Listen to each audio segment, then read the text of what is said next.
fashion hack. They keep on dissing me, my low dexterity. Wait until they hear the chorus. Sooner or later, the dice land on the table. You know that's what fables are made of. Everybody sing, oh yeah, it's a critical hit. My main man did double damage with it. Everybody sing, oh yeah, it's a critical hit. This is a critical hit. My main man did double damage with it. Oh yeah, it's a critical hit. My main man did double damage with it. Everybody sing, oh yeah, it's a critical hit. It's a critical hit. Now it's wall to wall, watch your foes are falling, but it's time to pause, cause Mother Nature's calling. I'll be back in a second and I'll continue the reckoning. They will still be waiting for us, and the pressure grows to make a save and throw, to introduce some movie, turn the lights down low. My armor's exposed, I'm getting full of holes. Think I need another chorus. Sooner or later, the dice land on the table. You know that's what fables are made of. Everybody sing, oh yeah, it's a critical hit. My main man did double damage with it. Everybody sing, oh yeah, it's a critical hit. This is a critical hit. My main man did double damage with it. Oh yeah, it's a critical hit. My main man did double damage with it. Everybody sing, oh yeah, it's a critical hit. It's critical. That ain't how we roll. Oh no, it ain't stolen. We on a roll. Hey, we on a rollin'. That ain't how we roll. Oh no, it ain't stolen. We on a roll. Hey, we on a rollin'.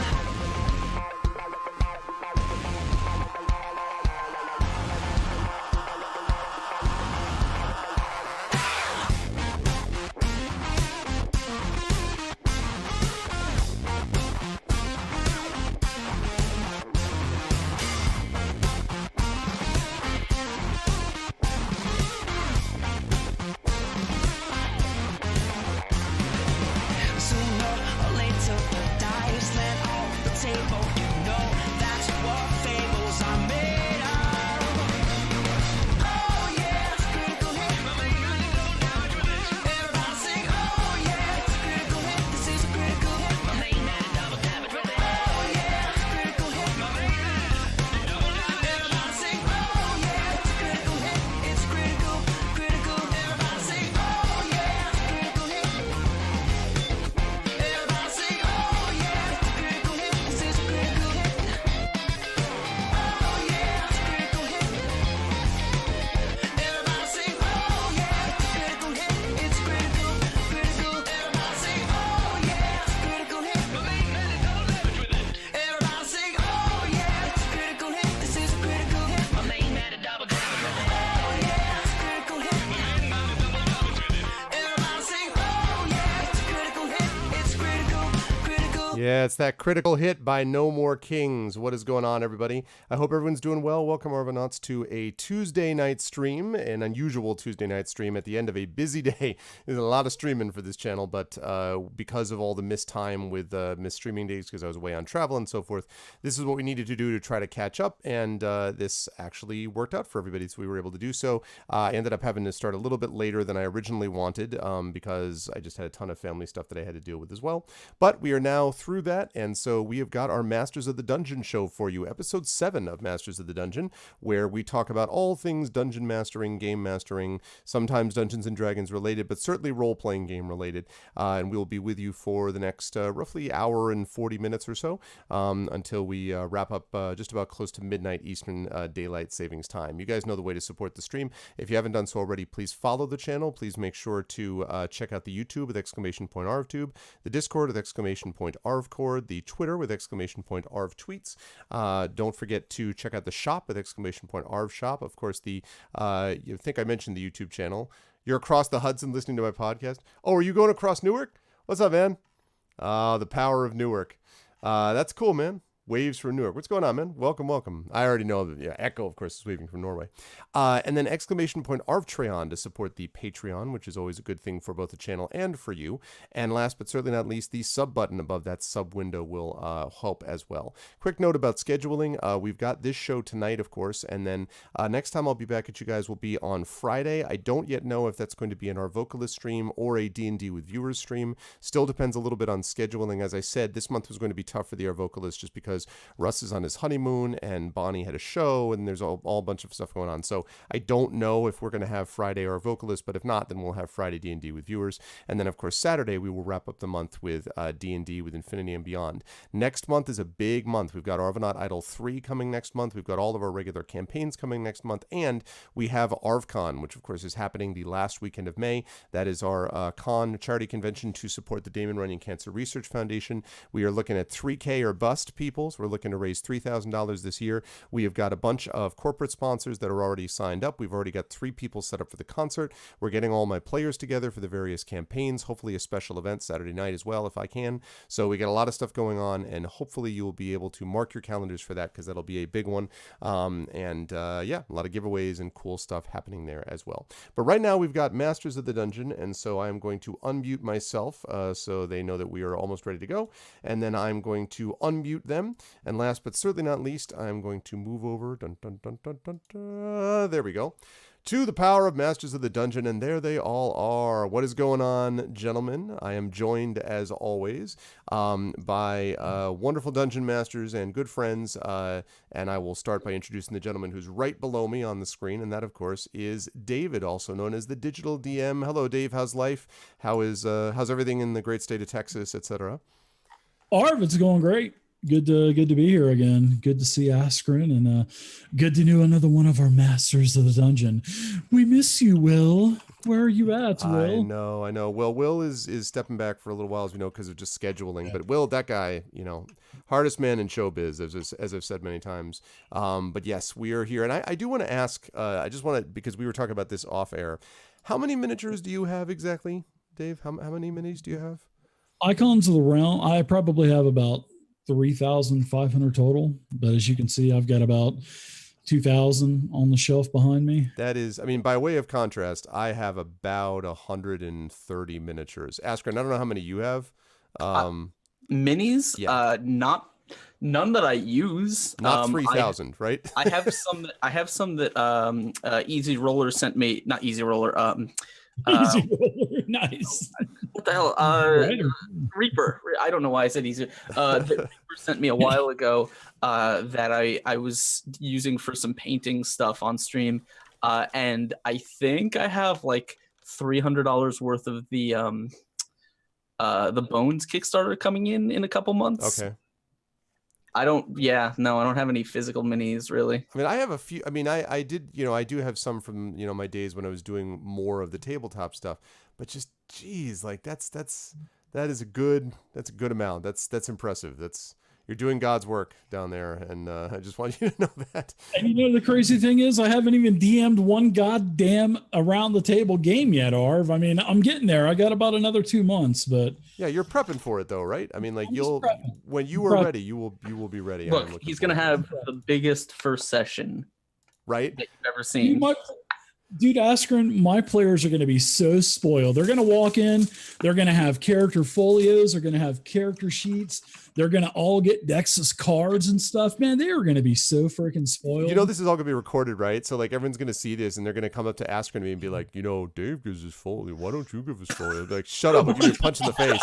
I give you not a spike pit. How's that sound? Look, okay, if anyone comes to me and is like, yeah, well, the Digital DM gives his players characters, I'll be like, who are you again? What? Are you in my group? No, it's fine. You know what? I have a rule, and it's called "There's always more players." Wow. Well, it's not virtual. It's not virtual anyway. It's around the table. So, yeah. But if you're in El Paso and if you're looking for a game, holla. Yeah, exactly. That's pretty cool. I dig it. That's pretty awesome. Always a pleasure to have Dave here, and of course the person who we've just heard from, who said, and I quote, "There's always more players." That is, of course, Askren from Exploding Dice. What's up, Askren? How's life going with you, my friend? What's the good word with you as of late on here on the interwebs? How's it going, everyone? Things have I've been kind of things have been kind of rocky lately, but I'm always happy to hang out. Just a lot of stress all around. It's nothing that's gonna kind of slow me down or or keep me from hanging out and talking D&D with you guys. If you guys don't know, I don't do anything around the table unless I'm at a convention like we were talking about Gen Con. That was actually last Gen Con was the first time I'd done an around the table game in like 11, 12 years, something like that. Mm-hmm. But I do all of my stuff digitally on stream right now. And you know, we're playing a lot of D&D. We're getting ready for a huge charity thing. And we are, you know, always happy to hang out and share the Dungeon Master love with all y'all awesome folks. I dig it, man. And yeah, Genly followed and subbed to you from this channel. So he Jesus, discovered you is that a thing? Hold on, wait. Yeah. Well, Genly's a good dude. Genly's a good dude. So, listen, all the viewers are good people, obviously, because that's how it goes. Thank you so much. We'll talk about the channel a little bit later, but I hope you guys enjoy it, and thank you for the support. So, let's get into it, gentlemen. It's episode 7, and that means that we have some things we want to talk about. As per usual, we usually start with introductions, and then we move on to talk a little bit about how our campaigns are going, like something cool which happened. And I would like to request the opportunity to go first because go for it. I ran Esper Genesis, which is my sponsored campaign, as you folks know. Is my sponsored campaign from Alligator Alley, which is the 5e space game, essentially, space opera. I like this system the more and more that I run it. And so we ran the end of the Fall of AS Keldor. My players did a great job. They managed to get off, but we ran Starship Combat. Oh my God, is that awesome. The Starship Combat is sick because basically what you do is each one of them takes on a role. So you've got pilots, you've got gunners, you've got technicians, and then each of them basically have particular parts of their statistics that allow them to perform a certain set of maneuvers within that. So if you're a technician, you have a lot of support roles. You can transfer power to shields. You can build sensors. You could try to jury-rig systems to repair things in flight. You can, do all this stuff. You have pilots that can actually brake, that can maneuver, that can turn, et cetera, et cetera. But the cool thing about it is that every turn, the initiative is determined by the pilot's initiative roll. And then the pilot is the one, that initiative roll determines the initiative for the entire group. And they then get to decide what order, like, they want to do everything in. So, like, okay, you're going to do this and this. So essentially becomes a kind of multiplayer puzzle, basically, that they're solving vis-a-vis the other ships, which is great. Like, it runs so smoothly and it was so much fun, and it was a little intimidating for me because I'm trying to run 4 ships and remember what each of the 4 ships is doing with it. So it was a little bit intimidating for me, but it was fine. And for the players, they had an absolute blast, and they ended up surviving with literally 1 hull point left. And there's no, like, you're unconscious in space, right? Like, if they blow up the last hull point, goodbye. Like, that's it. Yeah. So they escaped the AS Keldor, and they got picked up by this mercenary pirate, and then they got to deal with it, but whatever. But it was great. They had a great time with it, and it was the first time that I had had a chance to run Starship Combat, and we had the devs in the stream too. And I was just like, man, this game is going to blow up. I'm telling you right now, this is really, really good stuff. So I wanted to give them a shout out. It was a lot of fun, and I've never actually run in anything in Star Wars, and I have not played Starfinder, so I've never run Starship Combat on a tabletop setting, and so it was awesome. Yeah. Sounds like Starfinder, actually, the way you were describing it with the roles. And well, I was going to ask you about that, Dave. Like, just quickly, like, what's the Starship Combat like in Starfinder? It's like it's that? Amazing. Okay, it's amazing. I mean, you can, unlike other games like Savage Worlds, where most, unless you have a super low roll, you won't get to do anything. But in Starfinder, everybody gets involved. And I like that because when you have players not involved, they kind of lose track and lose focus in the game.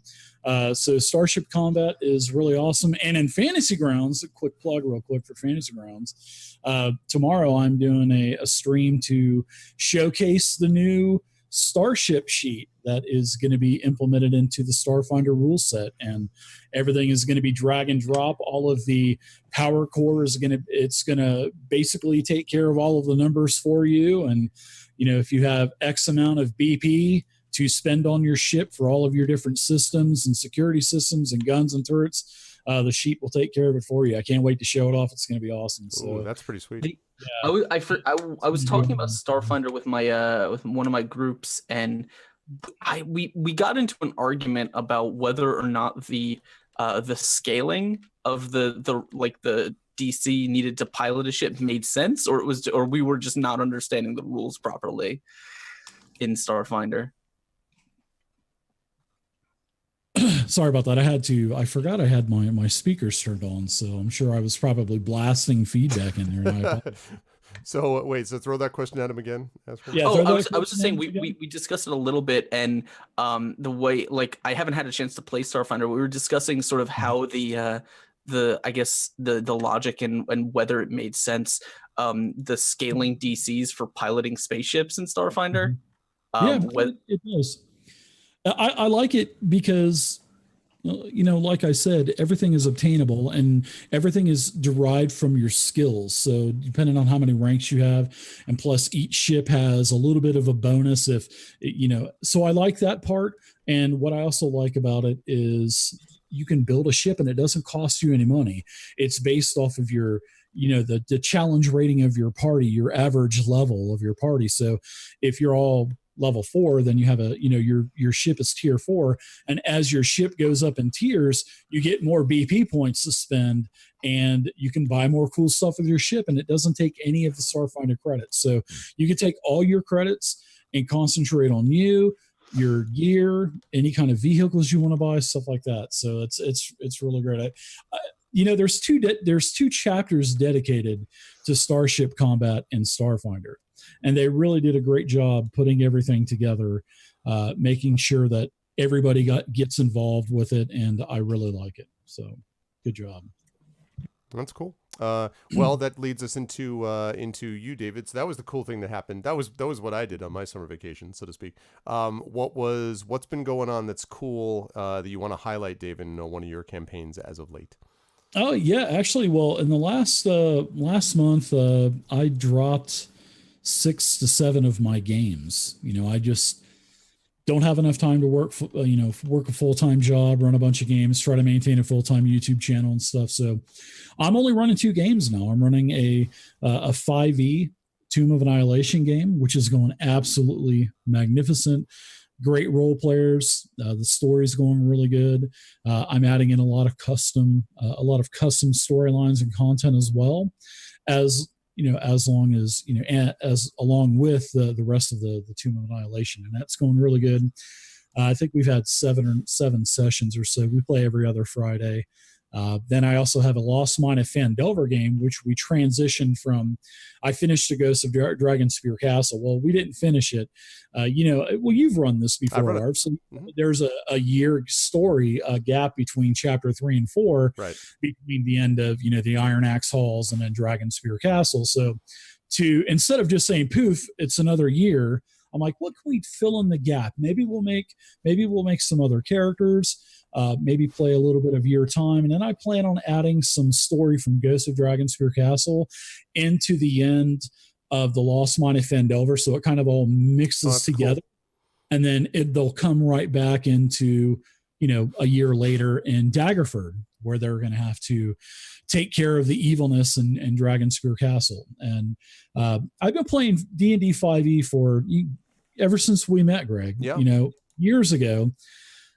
And I love D&D 5e, but I want to take a little break from 5e for a little while. And once my Tomb of Annihilation game ends, and once we finish with the Ghosts of Dragonspear Castle finale, I'm going to be playing some other games. We're going to be doing Starfinder again. We're going to be doing some Savage Worlds. Cool. And we're also going to be doing some new Pathfinder 2nd Edition that's going to be coming out as well. So I may pick your brain about that, because I've been talking with my Pathfinder group about 2nd Edition a lot too. Yeah, sounds good. Yeah, for sure. We'll have to get together and talk about it. So yeah, so I'm going to be doing that, and I'm going to be doing like Quantum Leaps. Remember the old 80s show Quantum Leap? Sure, and with Sam. What's his name? Sam. What the? I don't know. From Enterprise. Anyway, that guy. I don't know that guy, but a lot of young ones will probably say, "What is Quantum Sam Leap?" Beckett is his name. Oh yeah, cool. Thank you. Nice, thank you. So yeah, I'm going to be doing a lot of Quantum Leap style. We're going to be exploring some other settings. We're going to be doing some Savage Worlds, maybe some modern day stuff, maybe like a classic D&D cartoon segue. You know, maybe they are at the celebration for, you know, the death of King Derval Ironhammer from, you know, the Ghost of Dragonspear Castle. They go into a ride and then they come out in modern world times and they're surrounded by zombies. I think that would be pretty fun. So there's a lot of things that I'm going to be doing Quantum Leap style with my games this year. And I'm going to be doing a lot more custom content from getting away from, you know, the big campaigns. You know, the Tomb of Annihilation, that's the last big campaign that I'm doing. I will not do any more big campaigns. It's going to be more smaller games, 2-3 months, transition to something else, stuff like that. No, that's cool. There's a friend of mine, my friend Mike Underwood, who's a writer and my co-host on Speculate and does a lot of D&D stuff too, has been talking a lot about the Fate system, which I've only sort of read into. I don't know a whole lot about it. I mean, I've checked out the books a little bit, but part of the reason is because it's so modular, and this is actually something I'll talk about when I get to the product review later on, but I feel like there's more and more of a call for people really wanting to role play in different environments and areas, which doesn't mean, and you know, sometimes people hear that and they're just like, what does this mean for the future? It doesn't mean anything for the future of anything except good things. Like, no one is going to, D&D 5th edition is not going to collapse. Pathfinder's not going to collapse because people are not playing, you know, because they also want to play other stuff. It's more that a rising tide lifts all boats, right? And so all these other games are going to come into play. And I feel like there's more of that interest in terms of wanting to play in different worlds and different genres. You look at the appeal of some of the folks that you know pretty well, Askren, with Monty Cook and Shauna Germain and all those folks. All the stuff with Numenera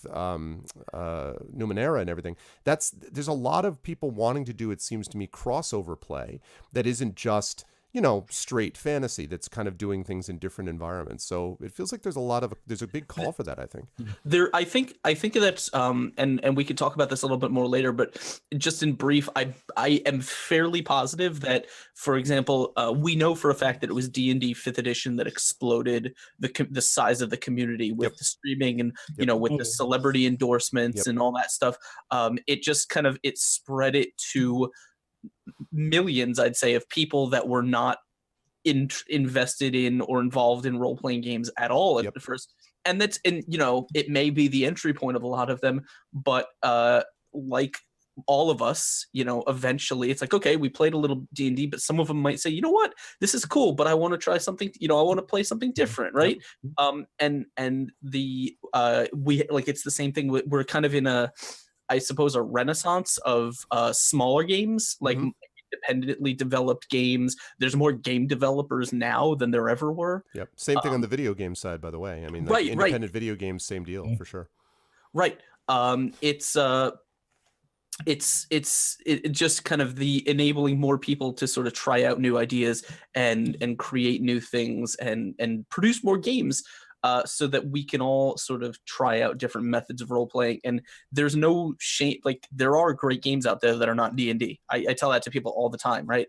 And so go check them out. See what, like, not every game is right for every person. There is absolutely something that is perfect for you out there.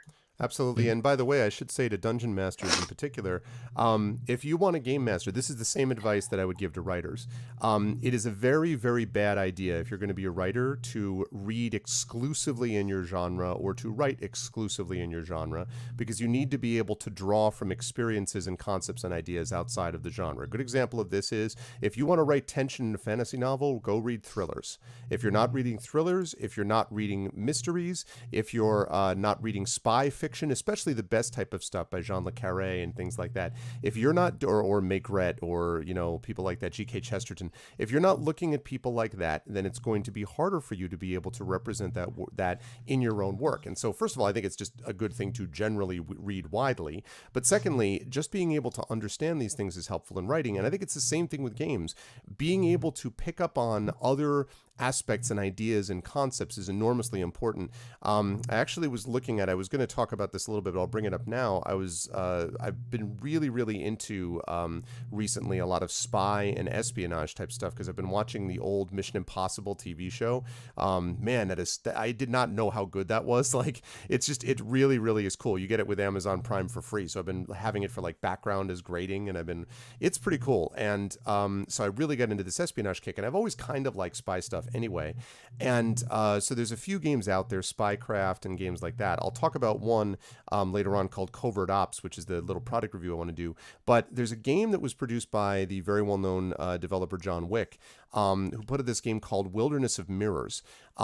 This game, which is not brand new, but it's new to me, is super cool because what the game basically does is it gives you a concept, an idea that you're sort of presenting to the party. Like, okay, bad guy, kidnaps the president's daughter and holds her for ransom, or he's going to, he's going to set off a biological plague that will kill all of the world's whales, and then other things will, like one of these bizarre, over-the-top plots type of deals. But you present that, and then the players together collectively come up with, Mission Impossible style, a plan as to how they're going to engage in this, and they get a certain number of dice that get given to them based upon the plan that they develop, and then they carry out the plan. It's a really cool, interesting idea. He put it together. It's like a 20-page PDF, so it's like $3 on DriveThru RPG. I'm planning on probably running this a couple times as like a one-shot thing. I don't know that it would sustain a full campaign. I think there's other things that might be better suited for that. I'd love to see actually a 5e version of some espionage type game, like based on 5e rules. But the point is, I can actually draw from that, right, and use ideas, tie them together in other things, so that I almost can be doing the equivalent of like a homebrew system, right, drawing upon it, which is not something I would have felt comfortable doing 5 to 10 years ago, not just because I wasn't sure about my own ability to master in other systems other than D&D, but also like I didn't think there were enough of them that were designed with the express purpose of being able to pick it up and go. Like you know this, Dave, like the stuff that we got in the 80s, the Avalon Hill stuff was incredibly dense and weighed 6,000 pounds and was like, it was not designed for casual use.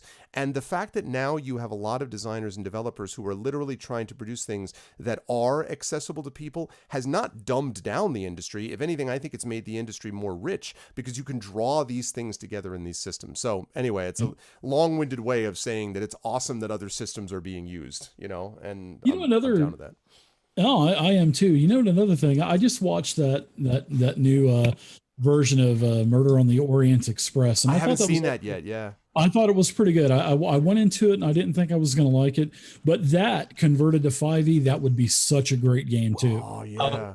That would be such a great game. You reminded me, Greg, and I'll probably, I guess, talk about this when we get into the product review-ish part. But I got this, there's a really cool game designer who I've been following for a while now. And what you were talking about sort of smaller scale games that are designed to just be played as experiences and convey a very specific feeling rather than just being like D&D campaign, got me thinking about this game that I picked up at PAX by a designer who I've been a friend with, friends of for a while now, and he makes really, really cool stuff, and we'll definitely talk about that later. Okay, cool. Yeah, because I just think that kind of stuff is all to the good, and I think it just gives you the description absolutely. that my friend Brad Bollier talks about is that it gives you more tools for the toolbox, and I think that's basically it, right? More tools helps DMs do things better, right, regardless of the system.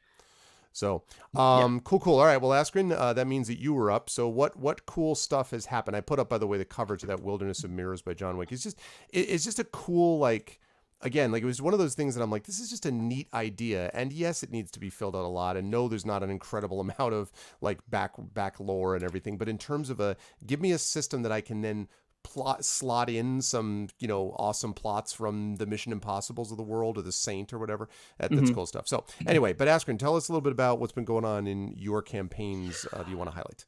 So A lot, because I play and run a lot of games. Our schedule is kind of in lurch, so I don't know what stories I'll have to tell next time. Maybe none of them. Who knows? But I play in a bunch of different types of games, and they all come with their own differences. For example, on Fridays I play with my Pathfinder group. We're playing Curse of the Crimson Throne. They are level 11 going on 12 right now. I don't know if you've ever played a Pathfinder game that long. It means they are incredibly powerful. I was about to say, well, is this the barbarian who became too dumb to live? Was that the barbarian? Okay, good. Died. Yeah. But because his involuntary functions no longer worked because no, yeah, basically he got nuked down due to a feeble-mind spell to an intelligence of 1, and being a vampire, he could not control his baser urges, and so the group had to put him down. Yeah. And so that's a heartwarming story, really. It really is. And so they've been in the desert sort of making friends and going through the trials of these the Shoanti, sort of the native barbarian populations of the Cinderlands up there. And it was going really well up until the end, when essentially the story calls for a group of a red mantis, who I don't know if you know, but in the universe, they're this very feared organization of assassins, known for their costumes that look like mantises because they worship the mantis god Achachak. It's a whole big thing, but they're really, really fabled assassins, and everyone knows about them. And so the red mantis are actually hunting the party specifically. And so like 12 of these people and a special one, like a named NPC, drop down into the town when it's just the players and some of the barbarian tribes, because all the leaders have gone off to seek advice from the spirits. And it was supposed to be a big fight. It was supposed to be really, really challenging. The gargoyles swooping overhead, the mantis assassins kind of dancing around and cutting at them with their swords. And about a couple rounds in, the wizard, he has them all make will saves, I believe, and then hostile teleports like 10 of the enemies just out into the middle of the desert, like 1,000 miles away, and a bunch of them failed their save. And so basically it was just this one, and I'm like, okay, I guess the fight's over, because it's just the one named person that passed, and like one other person passed their save, and she had the fly ability because she had used a potion to fly before the fight, and so she starts flying away, and they're sitting there on the ground like, well, we can't just let her leave, right? Like, we've got to do something. And so but they couldn't, they couldn't cross the distance into the air, and so the only thing that they could think of was the wizard said, well, I can teleport you guys above her, and then you could just try and grab her as you fall past. That sounds like a plan that couldn't have anything go wrong with it. It actually, the funny part is it didn't work. They didn't successfully grab her, and they just ended up plummeting like 110 feet to the ground. Which I guess the part that makes it could just sort of a dumb comedy of errors, the fact that even at maximum damage, it's not going to kill them. It's just they just get to enjoy the fact. How have you let this happen, Askren? How have you let them get so powerful? It's not even, so they haven't even. It's Pathfinder. It's Pathfinder level 11. It's really. And so the outside of that, they're actually going to Karamaga, which is the first city they've been to, and they've been in like an urban setting for a very long time, and they've just been accumulating like wealth and items and stuff. But Karamaga is just this wholly alien city, and it really let me kind of stretch those muscles that I haven't stretched in a long time, of just kind of painting a place that is completely outside the ordinary. If you guys have never read about Karamaga in Pathfinder, it's made of these humongous walls that are like 100 feet high and 1,000 feet thick, and inside the walls is the city. Like, the city is just built up, and on balconies and stuff inside there. There's a whole district that allows undead to just walk around as servants, and pack animals and stuff like that. There's different guilds and sections. There's a section of free men that have all been liberated from slavery and now will kind of get in anyone's face. About it. It's just so many different, and so it really let me kind of remind myself how fun it is to just immerse yourself and make just tons of notes about new places to visit, new NPCs that you might throw at your players, and just weird things that haven't really been able to happen because they were wandering out in the desert, So now they actually get a change of scenery that's actually going to help them out, basically. Yeah, they're going to get a chance to sell a lot of their stuff and make lots and lots of money. I think they're about to make if they sell off all the stuff they've been acquiring, it's something like 120,000 gold that they've accumulated. Thereby eliminating. Going to get a Holy Avenger. Yeah, I was going to say that. Yeah. It's on. Here's the thing, though. It shakes out to about 27,000 gold per person, which is not that much in Pathfinder, actually. No, it's the magic items scale to the point where that's one pretty decent magic item per person. Wow. I'm just conjuring with the amounts and that's interesting. Yeah. Well, I mean, I had heard that thing about power creep in Pathfinder. It creeps. It does. Yeah. And that's why I kind of ramp things up. Like I add challenge levels and extra items and cool abilities and stuff to every encounter just to make it a little bit more interesting than just, them beating on meat walls and them being impossible to hit. But you're also closing. Oh, go ahead, Dave. Sorry. No, go ahead, Greg. I'm sorry. I was just going to say, because you're closing in on, because my guys just hit level 11 in the Rise of Tiamat, and they're pretty much they're heading towards the end game now. They're wrapping up with the Red Wizards of Thay, and then they're going to be pretty much as one of the little mini thing they have to do, and then it's the last council, and then it's the fight, and so they're all very excited about setting up for that. The interesting thing, of course, is the compensation for any kind of level stuff is when they confront stuff they haven't found before. So they have been sent to sort of negotiate this agreement with the Red Wizards of Thay to help against Tiamat.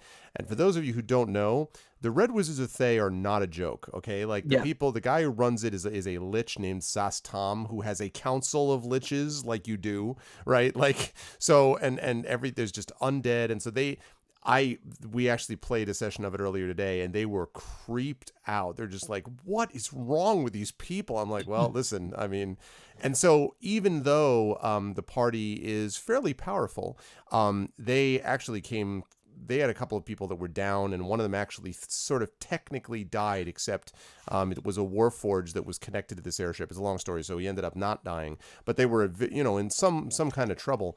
But this thing, even if they weren't in trouble actually, man, do they feel creeped out by everything about it. So you can go a long way just with atmosphere. That's actually how I was gonna respond. Is I went through the same thing, different base issue, but same concept with my horror game, and that is especially late in the game, a lot of the concepts, right? A lot of the things that you use, for example, in D&D, it tends to be like there's only so many times you can throw a monster at a party and have it be interesting or challenging, right? Eventually it's just like, cool, it's another monster we get to fight, yay. And that's going to happen.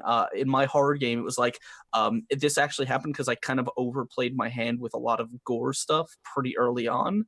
And so by the end of the campaign, they're like, we just don't get, like, I showed them a scene of a dude who had been kept alive while his entire skeletal structure had been removed, and they were like, okay, sure. We've seen stuff like that before.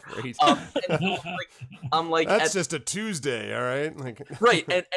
And it was one of those things where at about that point, now bear in mind, it was a lot more grotesque and a lot more described and ominous in the game, but it was one of those times where it's like, okay, this is not working, so I need to play what other tools do I have to play? And the other tools that you have to play are, if you can't or you're not being able to challenge your party with pure like challenge rating in combat, you can still make them feel the dread of the encounter, use the scenery and stuff like that. In fact, I will say, as from experience, some of the encounters that the players that walk away from feeling like they were the toughest or the sort of the nearest death encounters, or they were in the most danger, are often the encounters where they don't take any damage. Right. And that's just because you convey the feeling Right. Yep. the right way. Yep.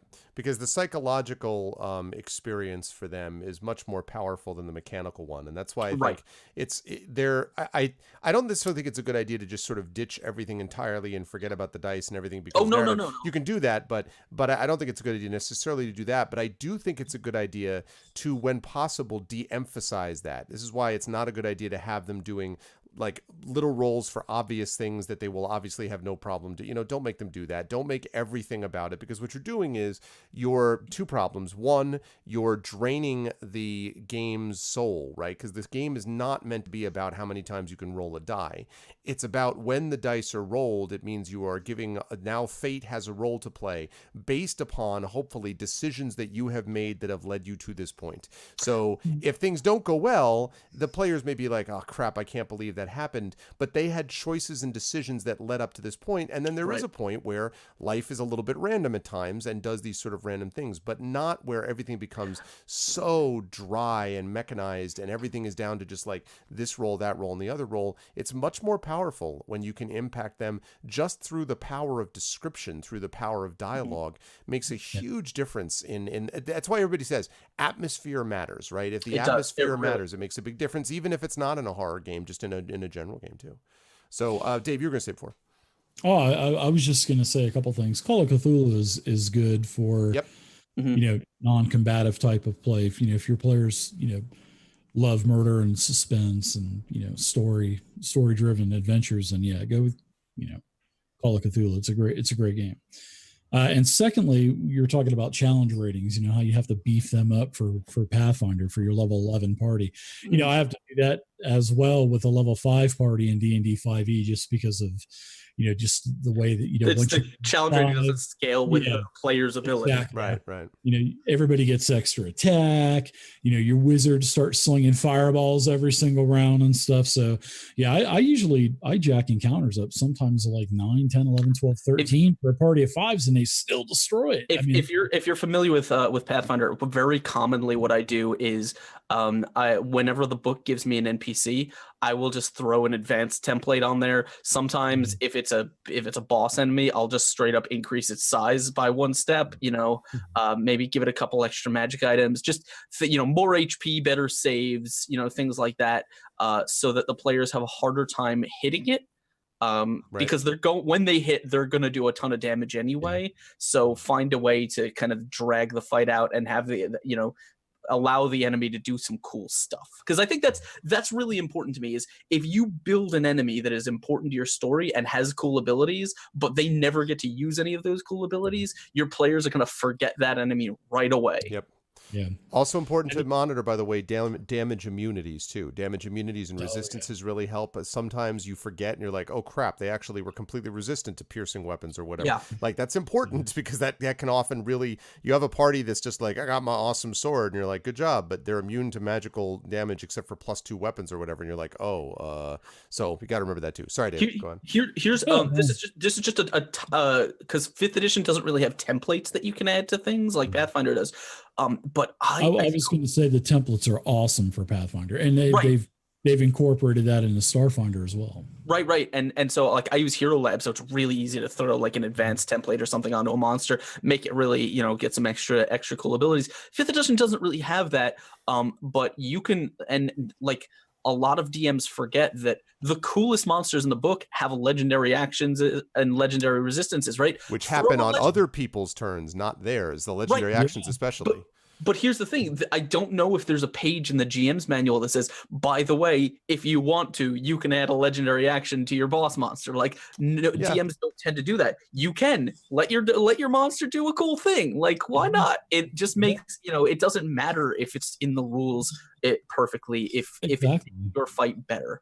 Yeah. And it doesn't matter if it's a higher challenge rating monster either. You know, if you're doing something low challenge rating, like, you know, your typical kobolds or goblins.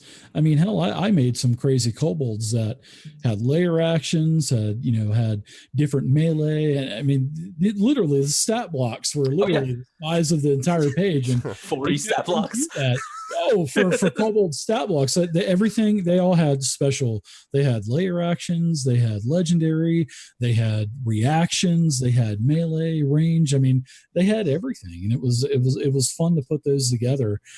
But definitely do that as a DM. You know, just don't go with the stock stat block that's in a book. Yeah, don't play it straight by the book. Yeah, don't enhance your enemies. There's no rule saying that, you know, you have to play a bullywug as a bullywug, because I was playing bullywugs as bullywug legionnaires, and one of my players was like, David, I'm looking at the monster manual right now, and I don't see that this bullywug has sneak attack. See, that's just blasted me with sneak attack. My Pathfinder players are super, like, whenever I describe a monster, like, I know what this is, right? Like they're really experienced, and they know Pathfinder inside and out, so they know when I'm describing like a chitin or something, the chain devils, they're like, I know what the fuck this is. Or like we had a bunch of bullets pop out of the ground, and they were like, I know what these are. And they're but what they thankfully, because they're awesome people, what they never do is they never say, I hit this this thing with my my magic demon bane rapier and it resisted it. Like, why? That doesn't make sense. Like, that's not in the stat block, right? Because they know that I like it doesn't, like, that doesn't add any, being a stickler about that, like, to your DM doesn't add anything to the game. 100% agree with that. I would also add to that part of the thing that needs to be remembered is that all of these, sort of bestiaries, right? They all assume certain standardized concepts, but the standardized concept is different depending on the environment you're at. And the big thing I want to mention I remember I was thinking about that Tome of Beasts you talked about last time, Dave. The thing that I want to mention about here is terrain. So this is something which doesn't get used, I think, nearly enough by dungeon masters with their enemies. And I was thinking about this today because I was playing earlier on. I was on with a couple people talking about BattleTech, and dealing with the BattleTech, computer game, where cover is everything, right? The terrain, high ground versus low ground, is everything. Now, 4th edition, you're right, handles that. However, you and I have talked about this before. I don't want to necessarily replicate, the 4E experience in some ways for them. However, I know it's terrible, I know. But the one thing I do want to replicate, which I think 4E did very well, and I think you can incorporate this easily into 5th edition, is that it is not the case that a smaller, weaker creature, of which there are a lot of them, are going to send two at a time, like, a Bruce Lee film. Send 2 guys out, wait for Bruce Lee to kill those 2, then send 2 more out, and do it on flat ground. Like, that's not going to happen. What they're going to do is they're going to fire several things from behind rocks and ambush. Then they're going to jump back in the caves. They're not just going to stay there like a bad game of PUBG and wait to jump out again so you can headshot them. They are then going to run through their warrens, because this is their lair, remember, and they're going to go all through the passageways, and they're going to come out, and then they're going to be jumping up from behind you and then hitting you from behind. And there are hundreds of these, whatever the equivalent. There actually may not be hundreds, but they will make it seem as if there are hundreds of these. Using terrain to the advantage of the enemy is going to make things much more effective and much more sort of freaky for the players to deal with, so they can't just be like, I sit in an arena, you versus me, and we just pound on each other and see who wins, because obviously the players are going to win that almost every time if you're doing things basically. So it's a mistake, I think, to just be like, I'm going to make them super tough, super big, super double, new game plus style. Have them smarter, right? Not just bigger.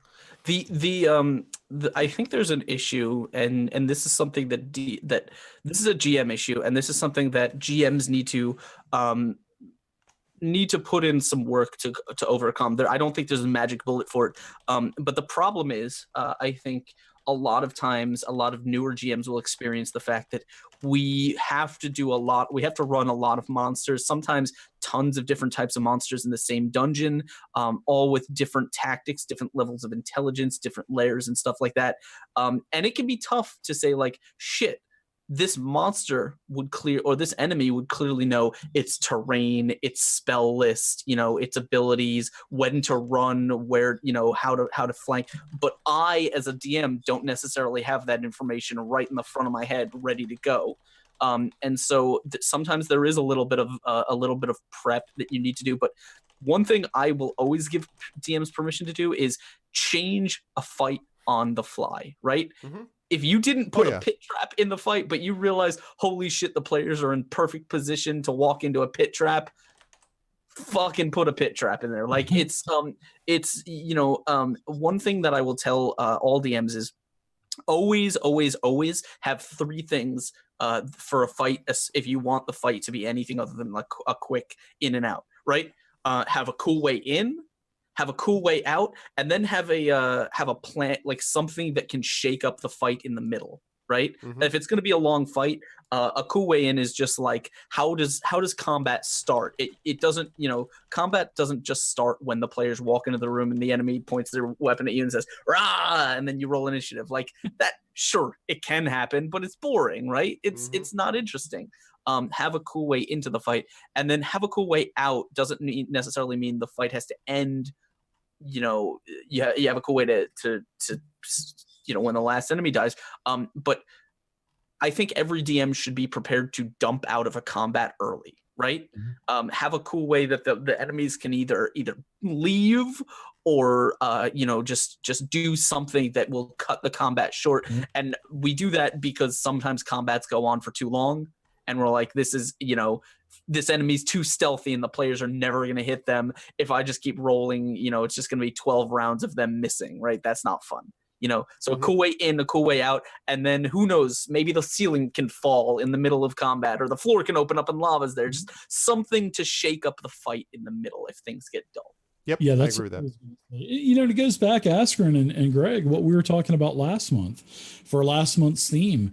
Preparing, don't overly prepare, but do a little bit of preparing. Write down 3 or 4 cool traps that maybe your party will run through trying to catch these baddies that they're trying to kill. Maybe jot down some terrain, the ceiling falling in. Maybe you close a portal at the end, and then you do some type of like skill challenge or something like that to get out of the entire cavern system that the ceiling's falling in. So there's all kinds of things that you can do. Just don't over prepare though. Right. Don't over prepare. And that's kind of the thing is have that. We can often have that list, and it can be, you can forget that it's there, or you can forget to look at it.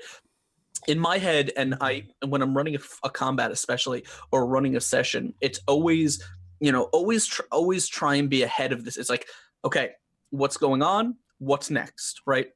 And then, what would be it like in that, like we're always creating. So we're always thinking, it'd be really cool right now. Or, what I could totally do right now, maybe, what I could, like a thing I could just throw in, or just something that comes to you in the middle of a session.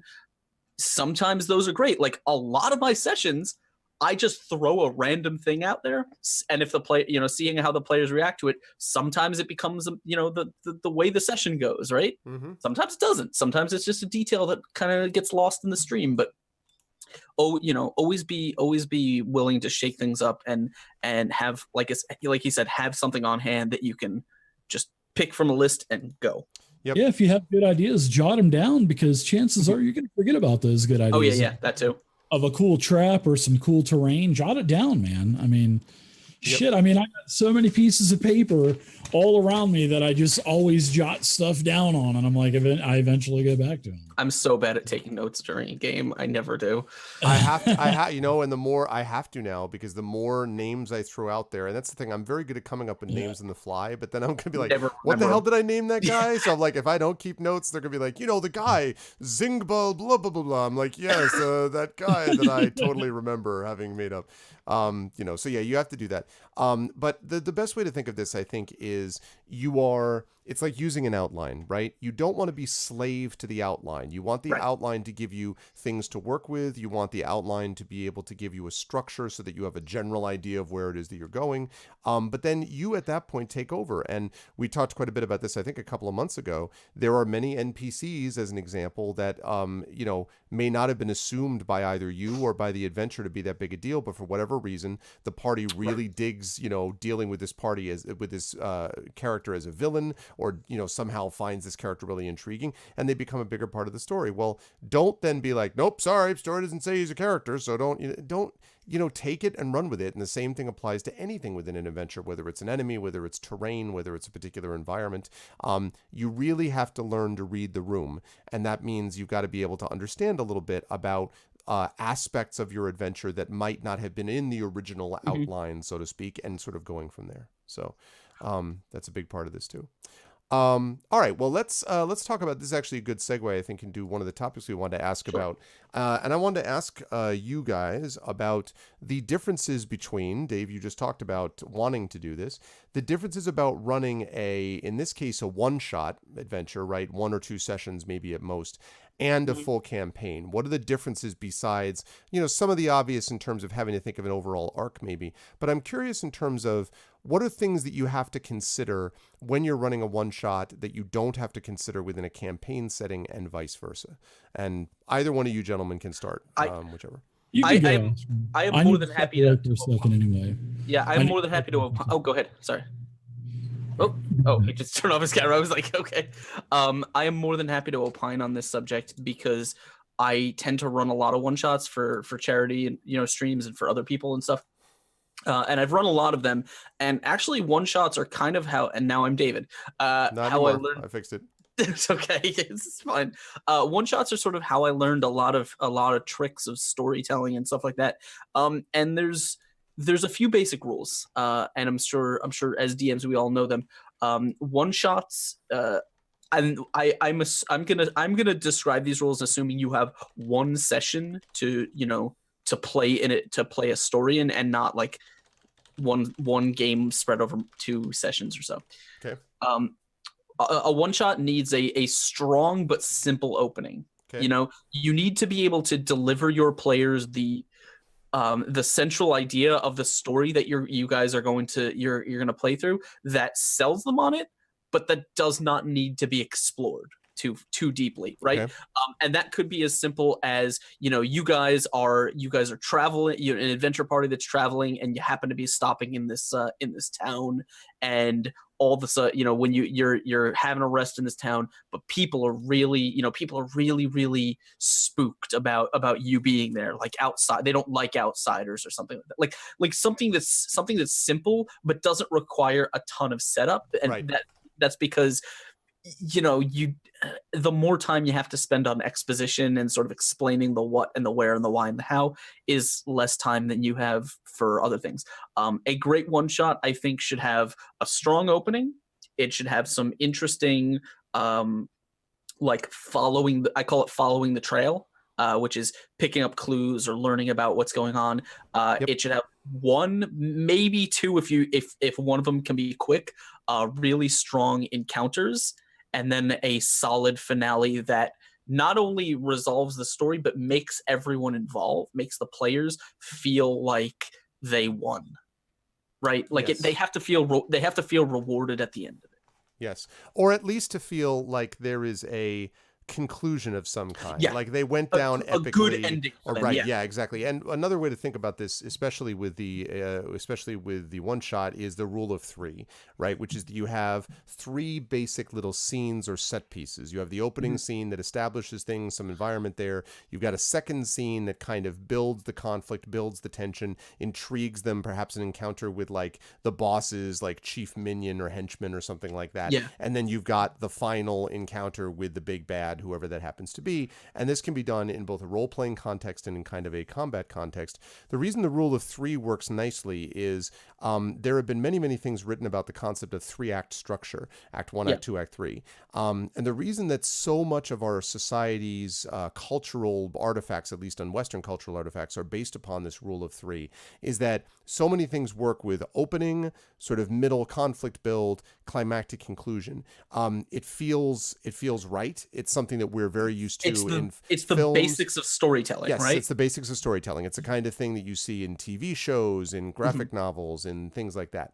So when you're putting together something like that, in a way, it makes it easy because there's just a couple of these areas, a few of these areas needed to put together. And again, usually 3 is a good idea. It is not a good idea, I think, to sort of take a big campaign and then try to compress it. So, well, there's 6 areas, but you only spend a room in each one. That doesn't work because in each case, you've got to travel there. You've got to describe what the outside of it looks like. You've got to establish something different about it. Or if there's nothing really different about it, then the question is, well, why did you send them to a different place in the first place? So you don't want 6 distinct places. And since you don't want that, you don't want 6 similar places either. You might as well just have it be 3 distinct places, and there you go. And you set it up and you run it for, let's say, a 4-hour session. 3 areas, 4 hours usually is doable, within a certain period, give or take 10 or 15 minutes here or there. Now, you can never be 100% sure because there are times when players will go way off the rails and go in a different direction. So sometimes you do have to roll with the punches a little bit. But for the most part with a one-shot, you can get a pretty good sense of how long something is likely to take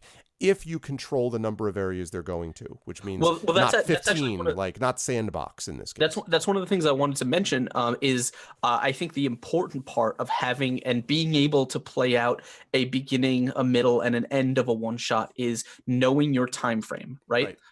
For example, when I do a stream, a one-shot stream, 9 out of 10, like usually I know, okay, I have 3 hours, which with intros and outros is more like 2 hours and 30 minutes of playtime, right?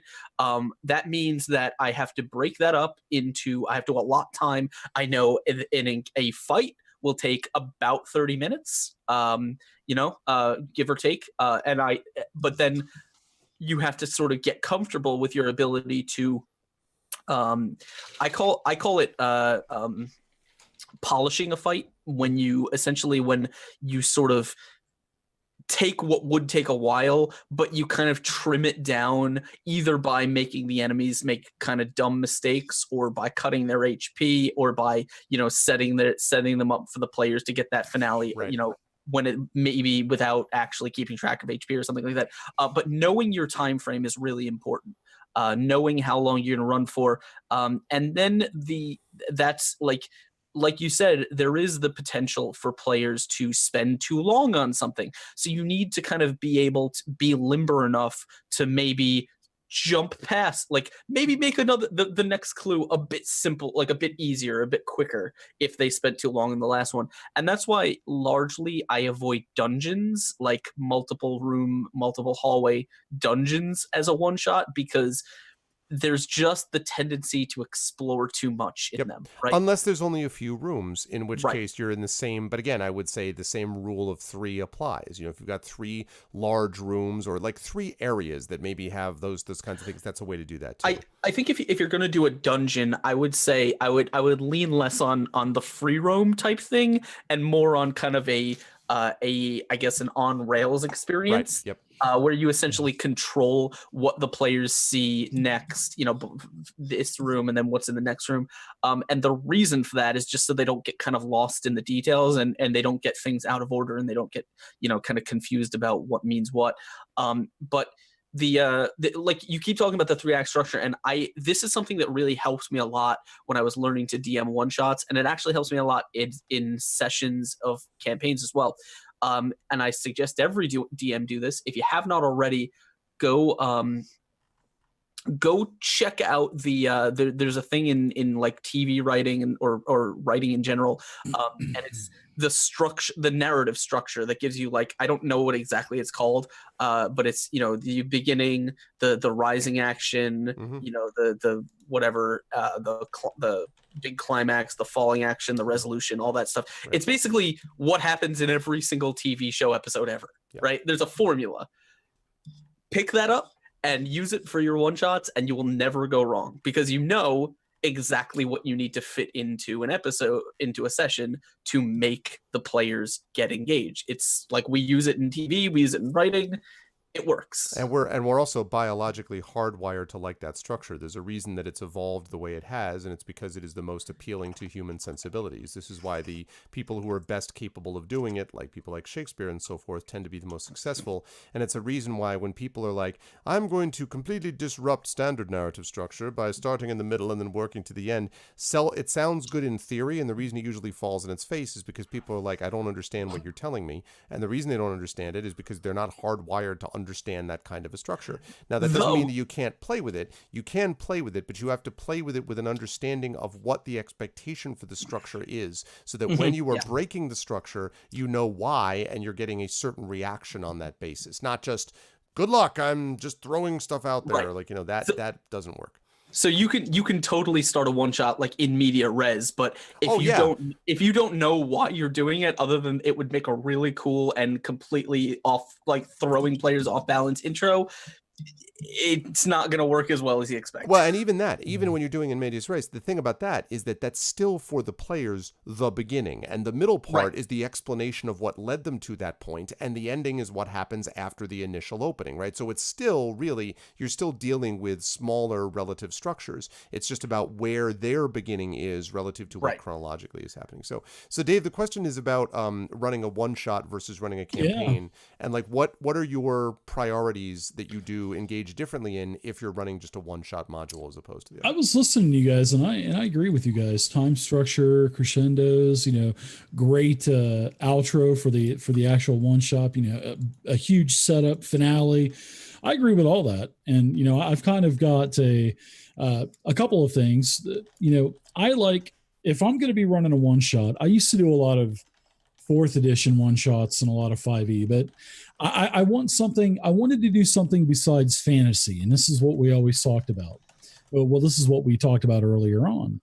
And I found Savage Worlds to be a perfect universal rule set. So you can do basically any kind of one shot that you want. If you want to do fantasy, Call of Cthulhu, any kind of one shot, Savage Worlds works really good because there's a lot of options for, chases, vehicle combat, ship combat, all that stuff. So I want a very flexible rule set if I'm going to do a one shot. And then also, I don't know if you guys mentioned it, but I've had players actually say, can I make a character really quick?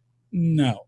I always try to have pre-gens that are already done for a one shot, because you're going to spend probably just as much time making characters than playing the game, and then half your time slot's already ate up for making characters. If I'm going to run a one shot, I usually give players the information, allow them to make characters, but obviously never during the session, right? That's always before. Though I will tell you, we did this thing at PAX. We were just standing around and we were like, what do you guys want to do? And we were like, we got some D&D books. You guys want to play a random game of D&D? And then we sat down to the table. I opened up the Dungeon Master machine. We put the book down on the table. We were like, fuck, we don't have any character sheets. And so I was like, okay, everyone, we just take the 4d6. You roll 4d6, drop the lowest, go down the line 6 times. That's your stat line, right? We don't need the ability scores. We don't need everything. The HP, we don't need any of that. Like that's all derived from those stats anyway. And so as we know those, we can play a game of D&D. And you're not going to be hanging with these characters for months anyway. Like Right. You play 5e enough. The system's simple enough to where all of the class features pretty much anyway for the fighter or the monk or whatever you're going to play. So. To go back to one shots. I had a lot of, I think I had like 20 different classes for 4th edition. I mean, I had everything, but obviously there's some that just love to make their own character. And I'm like, no, we're not doing that. And, you need to choose from these characters, but if it was something like I'm doing a Savage Worlds A-Team one shot, based out of El Paso, Texas, going to Lez. Pandering. Yeah, I've been planning this one shot for a long time, and I've actually already wrote this and put it on PDF. But now that I live in El Paso, I'm in the borderlands. Juarez is like a mile away from me. I'm changing a lot of the adventure, like the places and the locales and stuff. And this one shot adventure is going to be based out of El Paso. The mayor of El Paso, his wife has been kidnapped. His wife's name is Bunny. She's been taken to Juarez. There's this massive ransom that's been demanded by the cartel over there. Awesome. And so who do they call? Of course, they call the A-Team, man. They call BA, they call Hannibal, they call Face, Murdoch. So the players are going to have all these characters. It's going to be 5 people, and they're going to have but my one shots, it's got a little bit of everything. I have a couple of chases through downtown, the slums of Juarez, and a couple of fights, some exploration, some clue finding that they have to find the whereabouts of the mansion of the cartel where they can find Bunny and stuff. So it's going to be really good, and I can't wait to play it. But I'm waiting for a special group of players to play it. The one that we played at PAX was funny, and it's funny you mentioned all that. Is first of all, I would love the idea of getting like really, really obvious characters as pre-gens, but the players don't actually realize what they're playing until like halfway through. I do that whenever I run Big Motherfucking Crab Truckers. Is I write the story based on a movie, but I don't tell them what, like, they don't know what it is until about halfway through when it becomes really, really obvious.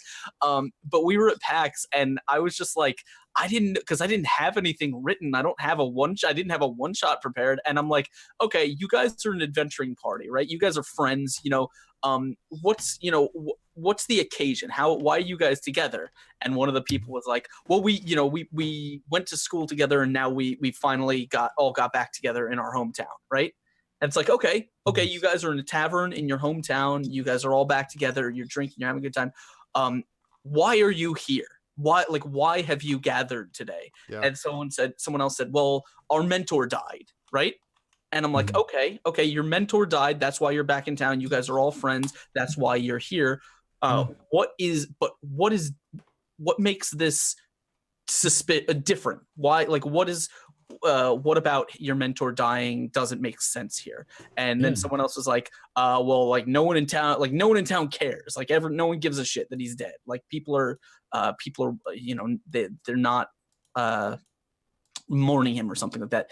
And then we just sort of spun it, like from there, it just kind of spun a story about, okay, why does everyone in town have a bad memory, have distaste for your mentor? You guys remember him fondly, but everyone in town thinks he's a piece of shit. Why? And it was like, it turned into a fucking mystery. It's like they investigated people in town who framed their mentor for stealing a bunch of money. And it's like the whole thing was completely off the cuff. It could have gone, like, I had 3 NPCs that it could have been, and it was just the one that they decided that it was. Like, that's the guy who it ended up being. But it's like, it's just a matter of being confident enough in your own skills to roll with the punches, because I think that's what one shots are about, right? One shots are about delivering a great experience and not getting hung up on the little details. Well, and that, by the way, that sounds a lot like Eric Vulgaris, like who, when he was on a few months ago with us, is like, just ask questions. And so the players are very much engaged in it. By the way, that's a little bit like the Wilderness of Mirrors thing I was talking about, where the players play a big role in kind of setting things up as well. So, so that all seems... I may have learned a lot of that from Eric. Eric. So from that logic, go ahead, Dave. I do that from time to time. When my players will walk into a particular establishment, maybe a bakery or apothecary, I'll ask them, what do you see? What do you see? What does the NPC look like? What is the NPC's name? So, but sometimes you got to kind of, some players don't like to be put on the spot like that. So you kind of know your players. But with my groups, I can definitely do that. The 2 groups that I have now. And, when I reverse it on them, they'll usually run with it. And then I just go with the punches, like you said. And, that's some of the most memorable gaming that you have. And none of it is planned at all. And it's some of that, most of the time, it's just absolutely a blast. I do that with my 3 NPCs at the beginning of the campaign. I ask the players, when they make their characters for a long campaign, to create 3 NPCs that they have connections with, right?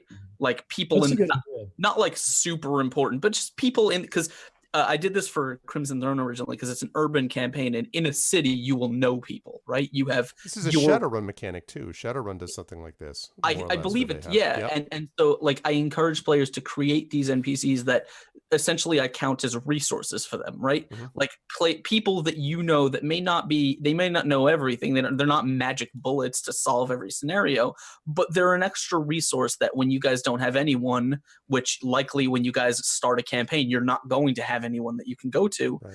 These are your people. But I heard this from someone else, and they had this cool idea, which was when your players hit a certain level, or you can you can just start saying, well, okay, you've been around for a while, you know a lot of people. Like, we don't necessarily need to say that the people or the people who have been had screen time, right? Like, you likely have met and talked to other people in the world, Right. Right. If you want to solve a problem, like, a guy, tell me who that guy is, right? Tell me how you know him. Tell me how you get information out of him. Do you have to make a deal? Do you have to, pay money? Do you have to, do you owe a favor? Like, how do you solve this problem based on who your character is? And that then only gives you more fuel for the fire too, for an Right. adventure, because that just gives you more hooks that you can throw at that player. Oh, yeah. And then that player's going to have to ask for help from the group and stuff. So that's Right. just one way to just continue the game. I agree with that The- totally. the, Character backgrounds really make a difference. Just very quickly, I wanted to say that I have my flagship campaign that's been running, which is the Rise of Tiamat thing.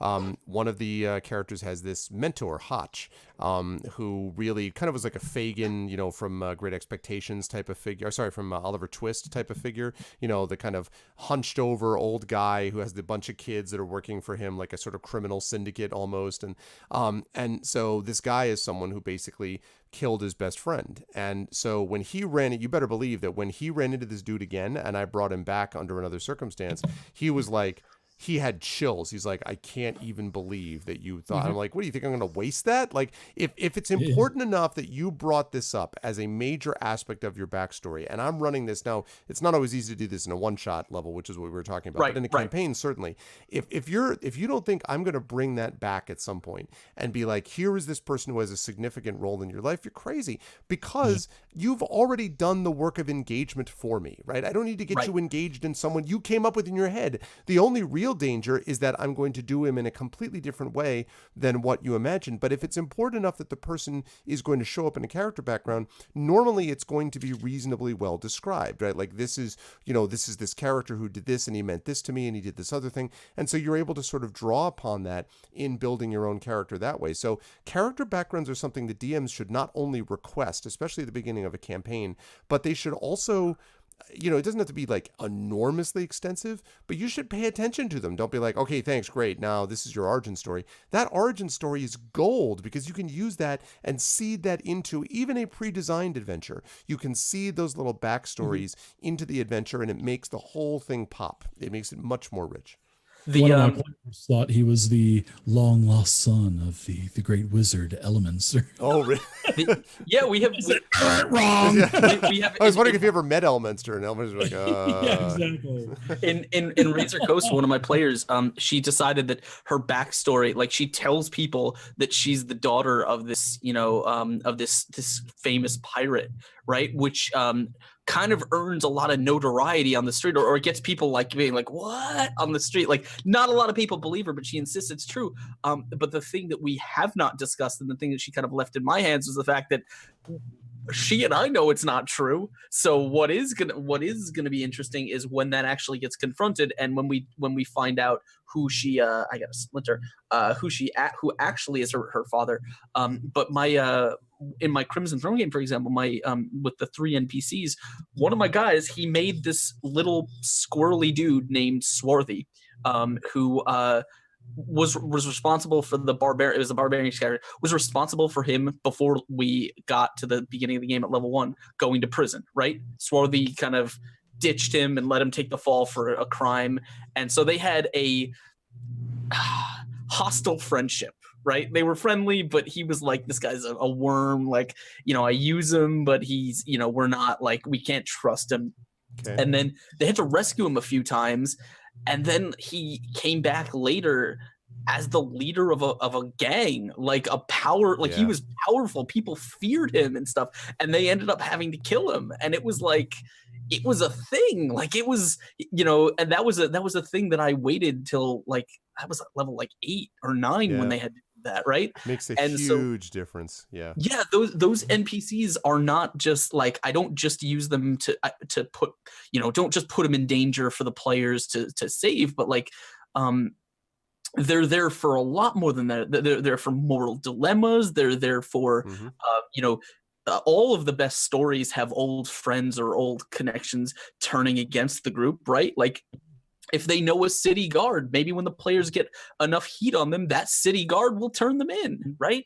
Like, and players don't expect that, Askren. When they put that in their background story, they think that's solid. And when you change things up on them, man, that makes the players even more interested in the game, and it brings a lot of emotions too. And you're right. And like, if the players are friends with, like, this guy is my friend, we've gone to him for information and stuff like that, right? And then I don't know if your story involves maybe the authorities are hunting the group, or the group has a bounty on their head, right? Who knows the most about them and where they're likely to be, right? Yep. It's fucking friends. And I'll tell you what else it does. It also builds trust in your ability to game master this world, because they feel like, holy crap, you are this alchemical genius who's bringing together story threads from everything. And all you're really doing is just like, I need an enemy here. Instead of making Bob the enemy, how about the enemy is the school rival that you brought up in your own character background? Like, and that kind of thing really creates this sense that the players are invested. This is something that I think sometimes people miss the point that the reason we call these heroic stories is that these are people who are unusual, who stand out from the rest of the crowd. These are people who are in some ways, the story does revolve around them. At least their part of the story revolves around them. And there are games that try to make a virtue out of someone being an everyday, Joe. But I would argue that even the stories, the games that claim this, that are like, oh, this person is just, this is different because they're not actually, they still are creating stories which have enormous central significance to them and to their lives. Even if it doesn't affect, we don't save the world, or we don't, save the thousands of people from being killed by this terrible attack or whatever, like we're off somewhere else doing something else.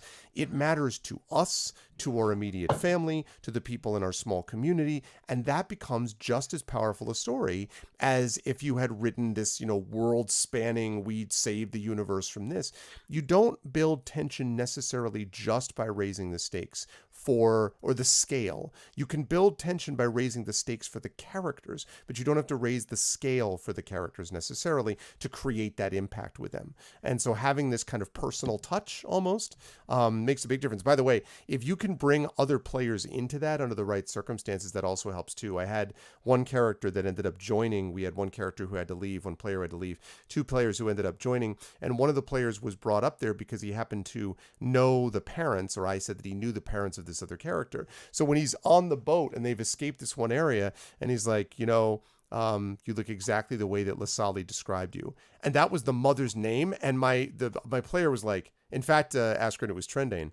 My player was like, he just did, like, his mouth was open. Then he's like, what? Like, and it was really like who did you say? And he's like, Lasali, your mom. And he was thunderstruck. He's like, all right, I'm just going to put the hackles down on the back of my neck. Like, because even if I knew it, you mean this other person knew this thing that was like this stuff? And I'm like, hey, this is in the world. Like, this is how you were brought together. So that really, I love using those character backgrounds as fertile ground that you can seed throughout, 5, 10, 15 levels, things like that. It really does make a difference. So player engagement matters. All right. Well, so let's we got about 25 minutes left or so. So let's chat a little bit about this product review thing if we can, and then we'll take some questions from chat before we wrap. Do you guys have anything? I have one thing that I want to do, but do you guys have anything you want to throw out there first or no? Ooh, I'll go if you don't mind. Yeah, go for it. Do it up. What do you got? Guys, I've got, I moved to Texas back in January. I'm going to be running an around the table game.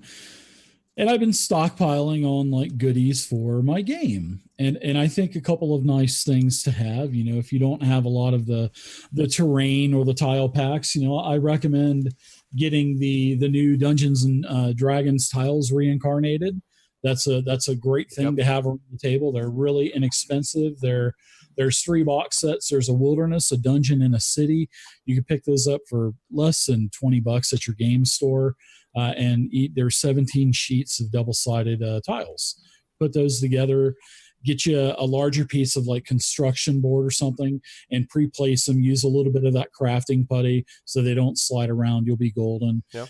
If you don't want to go with the expensive, $60 to $70 Chessex battle mats and stuff, go on eBay or Amazon and buy the Pathfinder flip mats. This is the double, which has 4. Well, it has 2 double-sided of like water, concrete, grass, and like a dungeon flooring. Less than $20. So you can use your dry erase markers that you can get. It'll erase. You can draw your walls and draw a ship on the water and stuff. I'm showing a version of that right now. There's basically like 2-sided. It's laminated, right? You said so you can be able to get Yeah, exactly. They're $20. You get 2 of them. They're laminated. They're beautiful. Those are the ones exactly, Greg. I also, seeing that I'm going to be running the Lost Mine of Phandelver, I picked up some, because when you're DMing, you can get lost, and especially if you use a virtual tabletop, you can get spoiled with all of the features, like all the conditions and stuff. That's true. What I've done is I've gone and bought a couple of these decks of cards that have the conditions and stuff like that, condition cards and combat cards. Mm-hmm. So if a player goes down, you can give them the, card that says incapacitated and death saving throws, or if they got the poison condition. That way you can kind of keep track of everything, and you don't have to go back and say, oh crap, I forgot you had poison or anything like that. So good thing they're about $10 a deck. I mean, really, really inexpensive as I throw them around the house. And then I also, a couple of years ago, I love to role play NPCs and stuff. So I picked up, Pathfinder has some urban NPCs, and it's a deck of cards, and you just each card has a different face on it. So if there's a guard or something, you can kind of bring the players a little bit more into the theater of mind. You can show them what the NPC looks like, and then they can put the face to the corny voice that you're making.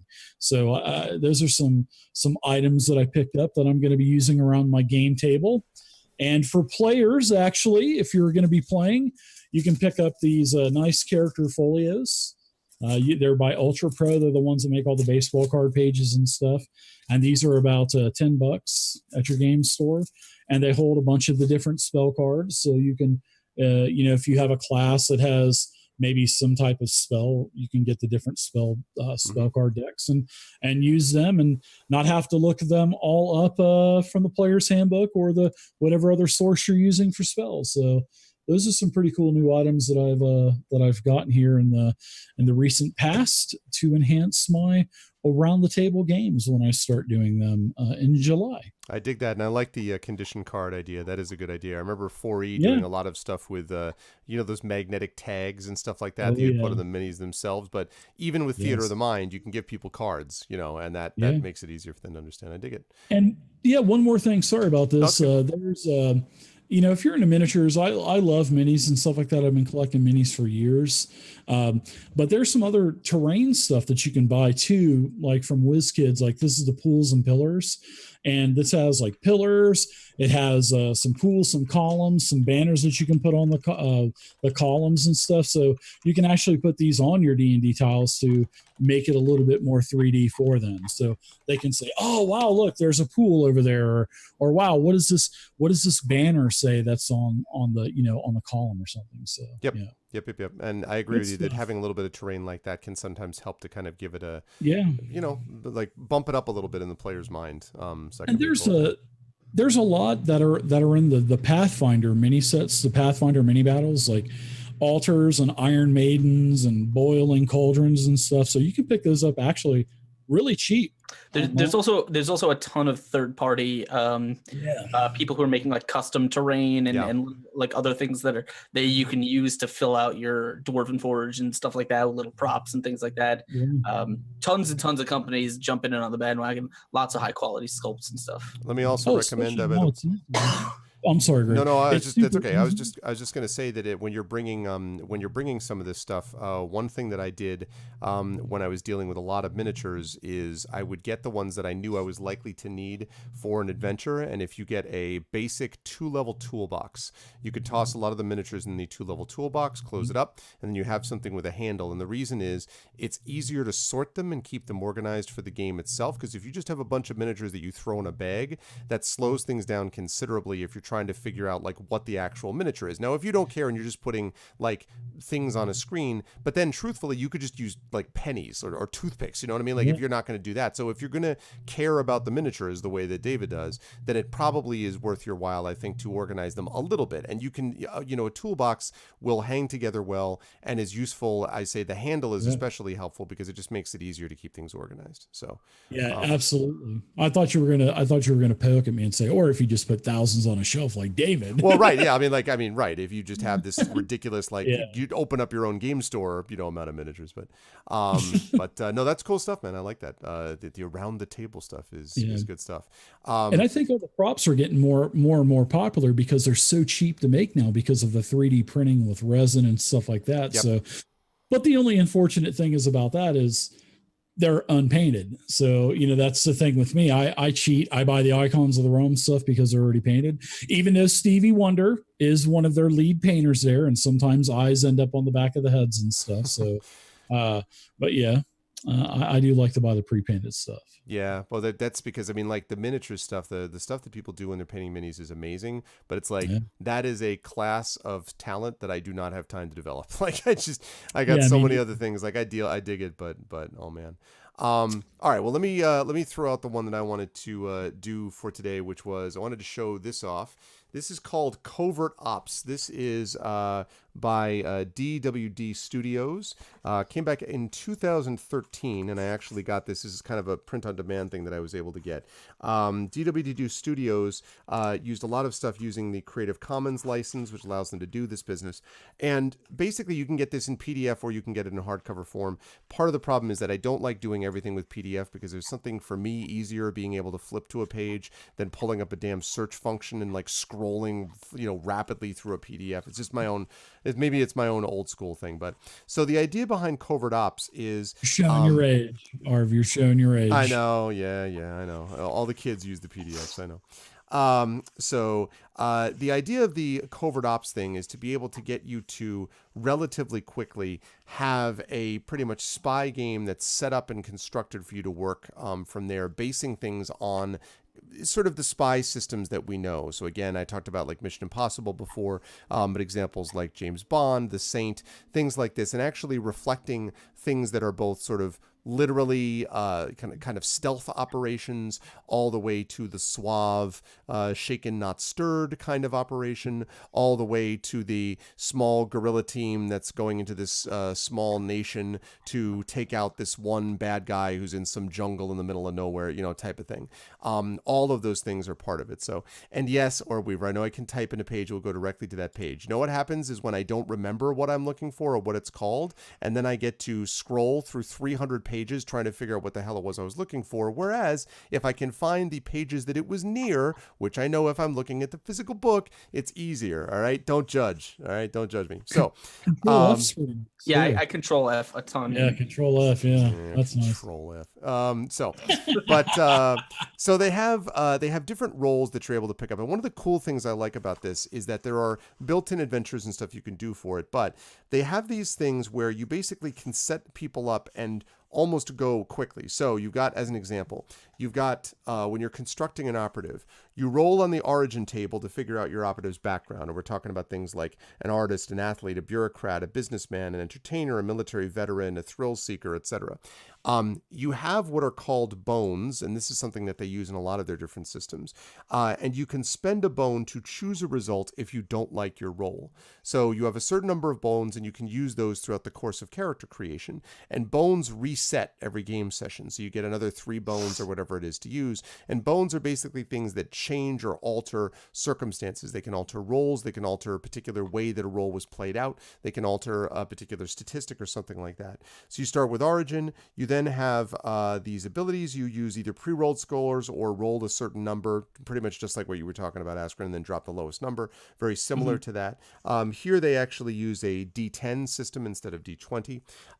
You then have skills, and they have a little tab table for skills, descriptors, and then the last couple stuff you do, which is moral code, and then you have an operative pack that you're given, and then sort of final details.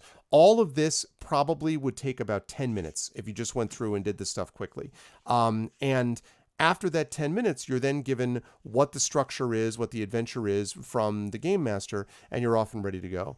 And what I like about this is that it is a system that you could, in a modular way, add a lot more complexity if you wanted to. Like at the end, they have all these operations where you could break down particular types of gun ammunition if you wanted to, and you could add different statistics. So you could make it more crunchy if you want, but it starts with a basic system onto which you can bolt different additional systems and subsystems and things like that if you want, almost like what 5e was trying to do as well, which is this idea that you could add more kind of modular components to it. And I love that idea of having a system that is simple enough and then can be made as complex as the game master or theoretically the player would want to make it. In fact, it's a system which would scale nicely for either a one-shot, roll a bunch of dice and come up with something, or make much more complex. You know, we're going to do this for a campaign, and so we want your character to be more fleshed out and everything else. And then they give you suggestions for things like Sector, which is this one secret organization, and Citadel, who you work for, and all these different kinds of things that you can be a part of. So I think it's a really neat kind of slick system that runs pretty quickly, and it is one of two systems, maybe the other one I'll bring up next month. It's one of two systems that I got recently, and I was like, I'm really jonesing to run this with my negative time. Like, I don't know how I'm going to have time to do it, but oh man, it's like the eyes bigger than your head at Thanksgiving. This is the eyes bigger than your head when it comes to game playing, because I would love to try, a couple of sessions of this, and maybe I can do it as a one-shot somewhere, just because I really love spy and espionage stuff. But I love all my campaigns, and I don't know which one I'm going to drop to do it. So anyway, we'll see. But So Covert many Ops, good I like it. games. I recommend it. And it's So called many times. DWD. It's that 00 Light system, I think, is the base system that they have, and you can get it from their website if you want to check it out. It's cool stuff. The PDFs, by the way, are very cheap. I think the PDF is maybe $10 or $15, and it's a fairly decent sized PDF. And then the hardcover is more like $25. But that's what you do if you're, the OG hardcover. That's cheap. That's cheap. Yep. 25 for hardcover. It's good stuff. See, I'm not a physical copy person, but my thing is I'm actually going to talk about something that I have in physical copy. And first and foremost, I want to say if you guys are a fan of mini games, games that are very small, don't need a ton of rules and stuff. A good friend of mine, his name is Stephen Dewey, is a game designer. He's the creator of the game 10 Candles, which you may have seen some people playing. It's a what's called. It's like a tragic horror game that was Hyper RPG was playing that. Yeah. 10 Candles game. It's like a tragic horror game that's played by the light of 10 little tea-light candles, and you burn your character sheet and snuff out your candle when you die, and that it's a really, really interesting emotional game. Neat. Yeah. But I'm not talking about that. I'm just saying that's the guy who designed it. He gave me this at PAX, and it is a game called To Serve Her Wintry Hunger. And it is a very, very thin book. Very uplifting. Everything ends happily. No, actually. I hope not. It is exactly the opposite. So To Serve Her Wintry Hunger is a really interesting one-shot game about 4 players playing 4 different sort of winter spirits or kind of sprites that are in service of the Yuki Onna, the Winter Queen. And in order to feast, what she does is she creates a blizzard and traps a human in her forest. And the spirits have to hunt the human down so they can feed him to the Winter Queen so she can eat, because, they serve her. And this game is basically, it is not a crunchy game. The way it works is the dungeon master, as it were, does very, very little.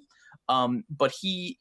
essentially, what happens is this game consists of every player has 6 dice, 66, and they roll them, and their goal is to collect a set of 6 dice numbered 1 through 6. You can take 1 dice each turn. And every time you successfully collect a die, the DM will ask you a question, and that question helps build the story of this hunt.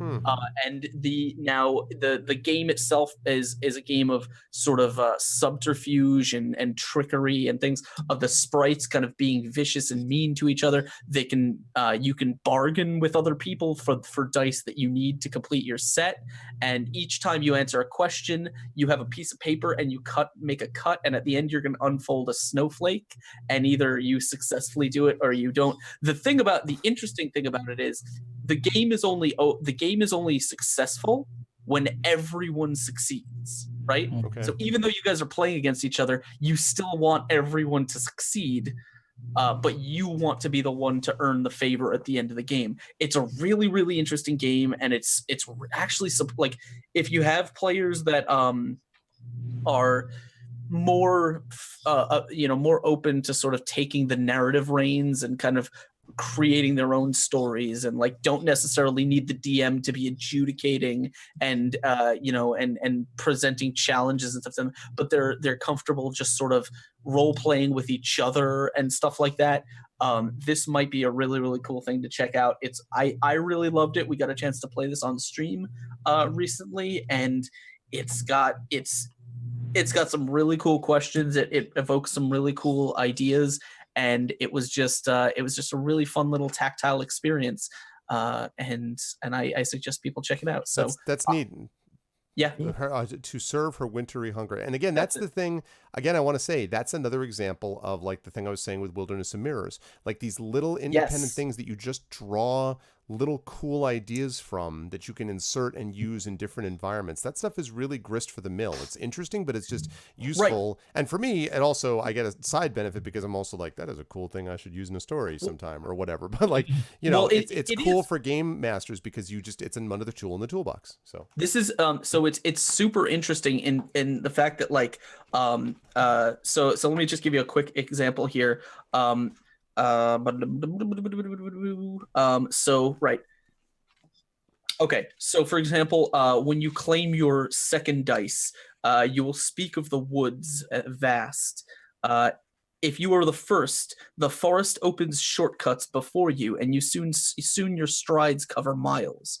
Do you grant the trees some offer or token of thanks, or do you scorn and curse them as you pass? And that's the question that you ask a player, and then the player is the one who fills in the story. They tell you, what is their relationship with the forest around them? What, do they make deals with the spirits? Like it's really fodder for people who love role playing, but also we were talking about this as obviously as a DM, this gives you some really cool ideas about how to interact and how to build scenes and stuff without the need for rolling dice and adjudicating. But also this goes back to, we were talking about just the sort of the renaissance of RPGs that we're going through now. Yep. I was going to mention that. Yeah. And this is a perfect example. This is a game that it's based on nothing that's come before it. It's not a D20 game. There's no mechanics involved in adjudicating outcomes or rolling dice to see who accomplishes what. It handles, like, the dice are more of a marker for success than they are a way of progression. And it's just this really weird little thing that came out of someone's desire to try new ideas in the role-playing space. And we're in that place where these kind of things are starting to pop up, and I love it because this is something that you can sit down and play in like 30 minutes. Well, we played a 3-hour session, but you could probably play this in about 2 hours maybe, and just have a really interesting time. And every time you sit down with people, say it's a one-shot, zero prep, 1 to 2 hour session for a facilitator and 4 players. And it's just, I think the fact that we can have cool things like this and 10 Candles and other games that don't fit the mold but give us other ways of approaching role play and gaming in general is a really cool place to be. Yep, we're really in a renaissance for that. Yeah, and I think Kickstarter has played a big part on that as well. Yep, no question about it. It's brought a lot back to the indie creators. Yeah, exactly. Speaking of Kickstarter, I don't taking the middleman out, the publishers, the big publishers. Right. So, Speaking of Kickstarter, I don't want to shill too much, but if you like board games, we're working on we have a board game that we're supporting on Kickstarter right now that I did some art for, called The Daubers, and you guys should check that out. Oh, you got Daubers board game? We'll put a link in the. I will drop a happily link. Drop that. a hot link in the chat. All right. Well, while you're doing that, let's move to the last section because we got to wrap up here fairly soon. So let's have Marinda, because I know Marinda had a couple of questions here. Guys, if you have questions for us, you can type in question, all capitals, then colon, and then whatever the question is, and we will try to chat with a couple of these things. So Marinda asked one, which was, how does the group handle rules lawyers and munchkins? I start by not having them as players. Because I hate rules lawyers with a passion. I mean, I'm sure they're wonderful people, but as players, I can't stand them because I think that they are literally violating the spirit of the game. And in any case, it's not the game that I want to run. It's like the Pathfinder if you're going to do that. Yeah, there you go. Like I'm pretty, I'm pretty solid with the rules, and I've been doing this for a long time. But my quality as a dungeon master is not the ability to be able to summon sub rule A from point B, and frankly. Almost nobody that you talk to is going to remember that awesome time that they remembered a mechanical rule from page 30. Like, that's not what they do. They remember events, incidents, stories, moments. That's why Critical Role is hugely successful. None of those people are rules lawyers, and the one guy who was a rules lawyer, they basically got rid of. And they got rid of him because he was a rules lawyer, and they drove him up a wall. And he had a little bit of munchkining going on. So we've talked about player selection on this show before. So for me, I really try to stay away from those folks as much as I can. And sometimes you have people that may have some tendencies towards it, but if you sit them down and say, listen, this is kind of the thing that we're doing, and ultimately it's going to be more enjoyable for everybody, including the development of your character, if you can kind of ease off on the, trust me as the game master, as the dungeon master, but also just ease off and understand that in the end, this is going to be better for your character. Because a lot of times, if the person is just sort of acting a little bit like that, but is not really a rules lawyer, it's coming from insecurity. It's about maybe they got burned by dungeon masters in the past, and they're like, I don't want to lose a character at third level because you hit me up with something that was unfair or something like that. If they are real rules lawyers, then you're going to know that. And maybe there's some DMs that like rules lawyers. I don't know many that do, and I sure don't. So I don't know if I wholly agree that rules lawyering is a symptom of kind of having bad experiences. I think there are just that kind. I mean, there are rules lawyers who are just straight up rules lawyers. Right. I'll admit that. Yeah. Right. I think it's there are some people who who just their preferred method of play is to interact with mechanics, right? Like that's just the way that they enjoy interacting with the game. And in the same way that when we play video games, some people like, rigid turn-based, strategy and management games, whereas some people like, more more fluid, less crunchy experiences, out of their role play. I think the thing about rules lawyers is, if it's just one person who is either munchkinning or rules lawyering in a group of people who are not, then that tends to be a pretty easy situation where you can, talk with the person and say like, hey man, it's kind of getting a little bit, out of hand. Like it's either impeding on other people's playing, if you're stepping in to correct other people or the DM all the time, right, it's going to get in the way of the game and stuff like that. And it really depends. It really depends where it's coming from. It's a lot easier to sort of tell someone that maybe that they're not right for this group if they're a group of people that you met online and you're playing with like over Roll20 or something like that. It's a lot harder to do that when there's someone that you have to see day to day. Yeah, right. Exactly. Roll20 or Fantasy Grounds. Or Fantasy Grounds. The well-known extensive virtual tabletop brought to you by David the Digital DM. I don't know if Fantasy Grounds has a forum with a looking for group section. That's of course we do. Dave, every time you mention that, you realize that you're required contractually to go do do do like every single time. Like Fantasy Grounds do do do like every time.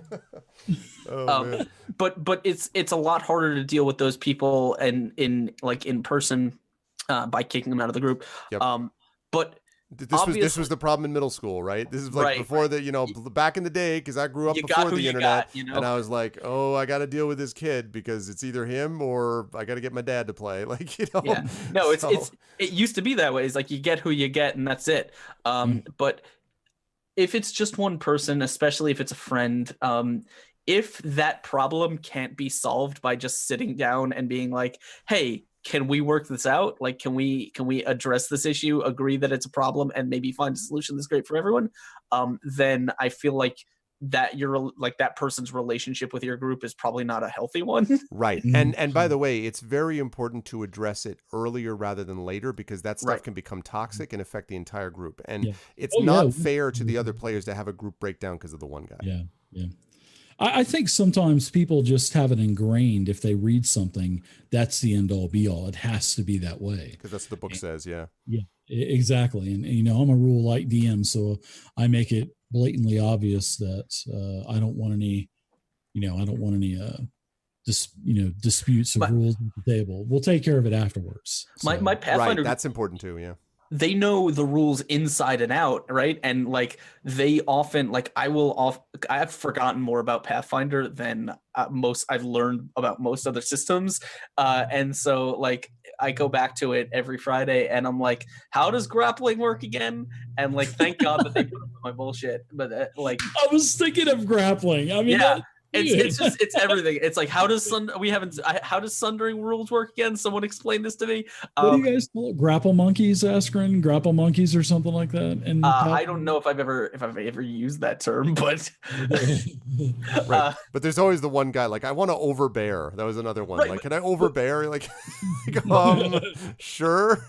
But my larger point is that like those guys, because they know the rules inside and out, could easily sort of get on my case as a DM for when I mess things up or when I don't follow things to the letter. But I think the thing about it is, right, we all have this expectation that like, yes, I may ask for I may ask for for them to weigh in when I want to know exactly how a rule works. But a lot of times what I will do is I'll say like, hey, someone will say, hey, I have a question or I have an issue, and we'll say, okay, tell me the question. And usually our agreement is I will make a judgment on the spot based on how I think it should work.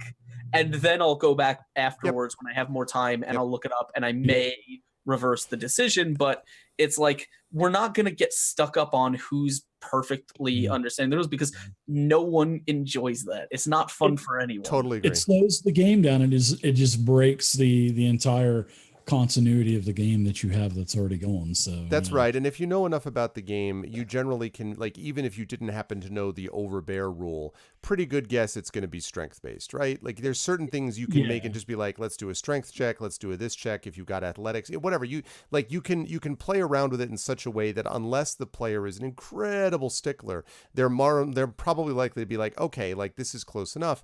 And then you're able to, exactly as you say, Askren, like later on you can be like, I'm sorry that actually that rule isn't quite the way I remembered it. Again, we've talked about this before. These games are complex, and I'd like to think that I'm reasonably intelligent, but I'm not going to be able to remember every single conceivable rule in history. I know I'm going to misplay them, and I would bet you that the vast, overwhelming majority of dungeon masters, and this includes Matt Mercer, who, if you want to know about a guy who gets more incredible amounts of pressure from the people that are like furiously typing on Reddit, I don't know why he let this person do this because he's got 60,000 people watching him live doing it every week. There's just no way, folks, that you're going to be able to get all of this stuff down. Even the designers of the game would not have been able to remember everything all the time. So it is a game that is a collaborative effort between you and the players. You do the best you can. Sometimes the players will be like, hey, what about this? And you're like, oh yeah, that's right, I hadn't thought about it. As long as the pace continues to move forward, and as long as it's not someone who continues to challenge authority at the table, which is not good for anybody, not because of ego, but because it slows everything down, and you actually want to have a dungeon master that's in control of the basic sense of the story and all that stuff, so that you don't have people being like, oh God, what are we doing? Like, it makes everybody nervous when they don't have that. So it's mostly common sense, and feel like the players can work with them, I would say. But it's also nice to have that luxury, like Askren does, to have players that are so knowledgeable with who are also good dudes that he can fall back on. Right. To, and that's some rules clarification. I mean, for sure. You're That's nice to have. That's why I say, like, if you have some, like, for example, I have one person in that group who loves writing notes. Like, he will write down what happens in every session. And I have another player, I have another 2 players, right, who know every monster and they know every, minor rule about, like they know what feats interact with stuff. They know what equipment is really good. They know what things, and it's like, it's good to have when you have a player that prefers those things. I like to give those players, like, let those players exercise those muscles, because I think it would be kind of shitty of me to be like, it's cool that you know every rule in the book, I don't care, right? Like, it's my game, damn it. Yeah. I feel like that might also hamper their experience. Yeah. So it's like, okay, you guys are really in tune with the rules. Let's hey, this monster wants to grab you and throw you into the pit. What would he roll to do that? And the player the player can tell you that. And they don't have to, they don't have, like, if that's their preferred way of interacting with the game. I think the thing that it comes down to, right, is when we sit down at a table, we are all signing a social contract. And that social contract means we are all agreeing to help support the fun of everyone else at the table. Mm-hmm. And so if I have a player who is kind of a munchkin or kind of a rules guy, I love the word munchkin. You guys make me chuckle like a 2-year-old every time you hear it. If I have a player like that, I'm not, and we've kind of decided that we're going to play together, then it's kind of on me to find a way to make sure they're having fun too. Right. Which means I may not be 100% in tune with the way they like things done, but I also want to give them some opportunities to stretch their legs and feel like they're, allowed to have their kind of fun. Yeah. Plus they're doing some contributing as well. So, I mean, it makes them feel good. Right. And especially if you're able to, and I always talk about this, provide in the aggregate, like if in the overall course of the campaign or the adventure, they will get their time. You'll get the combat heavy people will be satisfied. Like over time, that builds a lot. And what it means is that then they can really engage and have fun in an area that they didn't think they liked as much. And sometimes they'll find that they end up liking that as much or more than the part they liked, because they could totally engage in it, because they weren't freaking out going, but we're never going to get to combat, which is my favorite thing. They knew that their time was going to come. So, okay. One more question that we got, also from Marinda, which I want to get to here, is how do you handle it when the players do something unexpected, which is fair, but ruins your plans? Askren, I think you should handle this because you were talking about this before. The ruin your plan, I bet, take you off the beaten path, and then, oh God, now what? Well, so that's a perfect, like, a perfect example, is back when I mentioned the fact that, for example, the book, in Crimson Throne says, you're going to throw this encounter at the players, and they're supposed to sort of come out of it realizing that the assassins are on their trail, and maybe the head one escapes, or maybe she dies. And, that just incenses the league even more. But the players decide they're just going to teleport them away. There's just fuck them all. And that's fine. Like, the thing about it is, it's fine, because when that happens, I have a react, like, obviously we have sort of a gut reaction, was no, my plan, but once it was so young. But that's a kind of an early DM feeling that we learn to suppress. And then my instinct now has become, whenever a player does an action that throws a wrench into the scene or the story or something like that, my first reaction is, okay, what does that mean? Right? What's the next step? And so a lot of DMs get caught up on trying to spin their wheels or backtrack to make sure the thing that they wrote continues on as written. And it's like, it doesn't matter, because the world is going to keep turning, and you still have the opportunity to step back and reassess and say, okay, so this, okay, how do I phrase this? The thing that's happening in the moment of the campaign is not the campaign. It's just what's happening in the moment, right?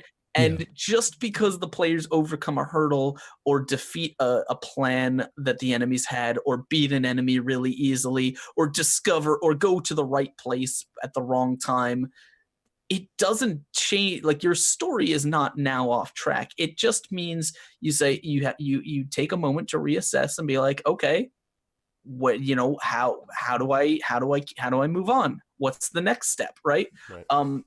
It's an opportunity to reassess maybe the weaknesses of our story, or maybe you know, try new things. It's not a bad thing, right? Just look at it as a way as the players doing a really harsh edit on your notes, and then you have to go back and correct all the mistakes that they found. Yep. Yeah, but you can also, you know, if you can let your players have their fun, you can do your improv, and then you can guide them back in a roundabout way back onto well, that's what I mean. Absolutely. You know, you let them, you know, let them do their thing, and while that's happening, right, you like take you said, you back. correct everything, and then you just take a step back and say, okay, so how does this, like, what does this mean? Does it mean that the one important enemy who escaped that fight is now going to go back to the assassin's headquarters and say, fuck, we need to throw more shit at these people, right? And now, or does it mean they're gonna try something else? Does it mean maybe they're gonna say, maybe the book says, okay, the players fight these assassins once and then they meet them later in the story, but maybe the assassins say, shit, they're too powerful for a direct assault. Let's go after their family, right? Let's go after something else. Right. Yeah. Let's, you know, how does you know, how can you make this interesting is basically my take on it. Yeah, I agree with that for sure. All right, well, so we are a little bit over time, so we should close up shop here after a really fun session, actually, guys. With, as always, good conversations and good game stuff. So we are going to close up shop. I'll start going in reverse order as I usually do. Askren, where are the fine people going to see or hear from you next elsewhere? And by the way, that Daubers thing looks cool. I think that looks pretty neat. So I definitely you should check that out. That absolutely. If you guys, we'll take a second to pimp that. If you guys are interested in a board game, if you're board game collectors, $40, which is surprisingly cheap for a hand illustrated board game. That, I guess the best way I could describe it is, it's a little bit Magic the Gathering. It's a deck building game. It's a little bit Mario Party. It's a little bit in the world that's very a little bit Mario Party. Yeah, because it's kind of like a competitive deck building game. You're playing against the other players to reach the end of the board. And so but it's also got some surprisingly deep strategy management, a la but in the vein of Darkest Dungeon. It's really cool. It's a really cool concept, and I think you guys, if you guys are into board games, you should check it out. Working on funding it right now. Really cool art done by our dungeon master, and if you want to come check out more of it, we do a stream of the Daubers as a 5th edition D&D stream over on my channel, which is twitch.tv/exploding dice, where we have a bunch of role-playing games and other cool, awesome stuff all week. We have a couple shows are ending, like our horror show is kind of in its very, very last moments or last episodes. And then we have some other cool stuff planned throughout the week, some new stuff coming. And we'd love to see you guys over there if you like role-playing games. And as always, thank you, Arv, for letting me hang out. I appreciate it, as always, my friend. Always my pleasure, my friend. Thank you. It was great stuff as always, sir, and I look forward to seeing some of that stuff on your channel. Moving right along, we have, of course, Dave, the digital DM, with his 6 million minis, his minis that cover most of the state of Texas. Yes, 6 million minis. We can rebuild them. We have the technology. But thank you, Dave, as always. Where will the fine people see or hear from you next? Yeah, absolutely. Now that, I don't have as many games, I'm doing a lot more streams. So I'm doing more things with my viewers, with my patrons. I'm doing a Zombie Dice Thursday where I play Zombie Dice with the viewers, and we add in the expansions as the night goes. So that's been really fun. We're going to be doing some Cards Against Humanity this week, which can get pretty adultery, I guess. Yes, it can. And I'm also doing some content creation. Because like I said, I'm going to be doing more of my own improv content and homebrew content. So I'm getting away from the modules, and a couple nights a week I've been doing stuff like that. And you can also check out the 2 games that I have on Friday and Saturday, which rotate every other week. But I do have 1 game a week, and I've got on Fridays every other week, Tomb of Annihilation. And on Saturday, we are doing Lost Mine and Phandelver. And in the future, I'm going to be doing some other games like Savage Worlds and stuff like that. So, yeah. It's good stuff, man. Always a pleasure to have Twitch.tv/the digital DM. Digital DM. Yeah. Thanks, R, for having me. And Askren, good to see you again, buddy. And we'll have always to do it always a pleasure. Sounds good, man. Always a pleasure to have both these gentlemen here. Check, can we get some love for the other members of the Cabal, the Council of Elders, so to speak, with this? I'm not that old. Not that old. Okay. One elder. I like that, actually. Right? And at some point, you get old enough, you become the Council of Elders, and that's pretty badass. Yeah. But thank you, Asker and David, so much. I will talk to you gentlemen next month. Absolutely. Have a great night, guys. All right. See you guys. Bye. Take care, everyone. All right, that is going to do it for the guys, and that is going to do it for us for tonight, and it's going to do it for a very, very, very busy stream, but it was a lot of fun, and I enjoyed having this day that we did, so it was a lot of fun, and I hope you guys enjoyed it as much as I did. Next time you guys will hear from me again will be on Friday. It will either be the Your Vocalists or it will be possibly Dungeons & Dragons with viewers. We will see, but we'll get caught up with one or the other. That way we'll only have one missed thing this month, which I think is fine.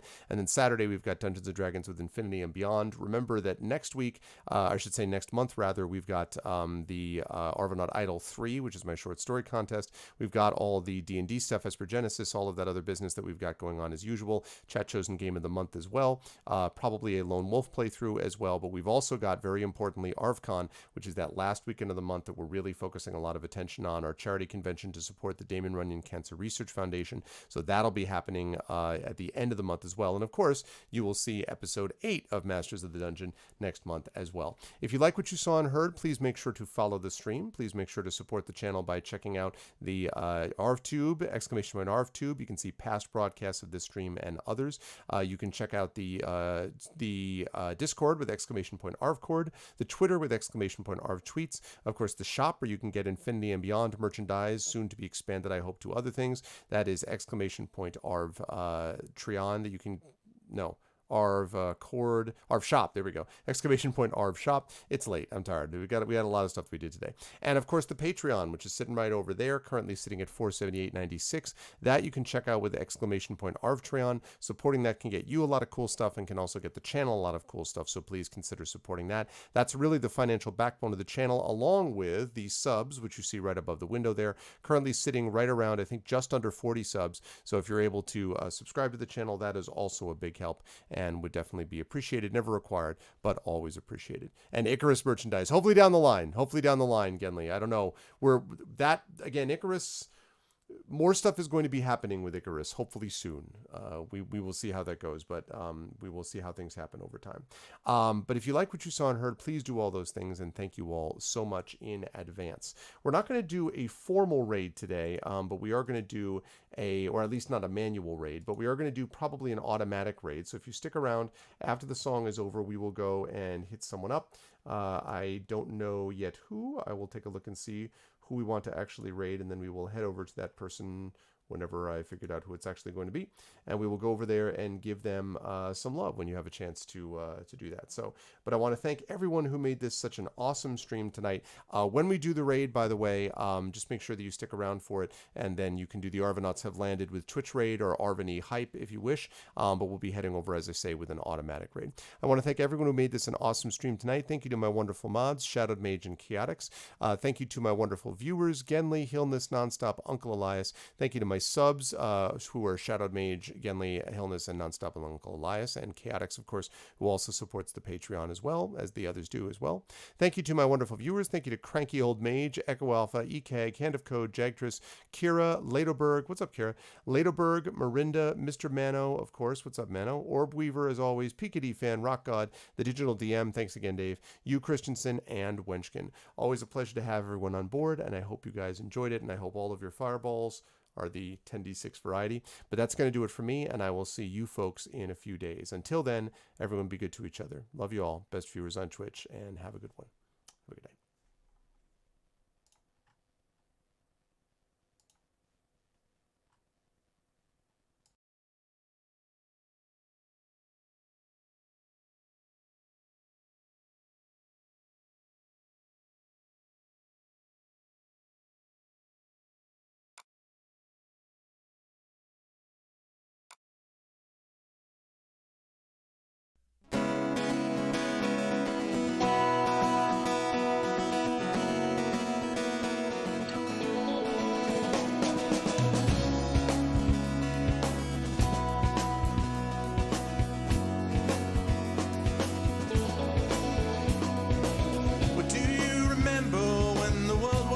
as you knew, when it all seemed clear to you, when your aim was straight and true. Well, your mind untroubled by the questions in the dark, content to play your part, open pathways to your heart. Well, your life untainted by a host of broken dreams, when all your acts were queens, understood all that it means.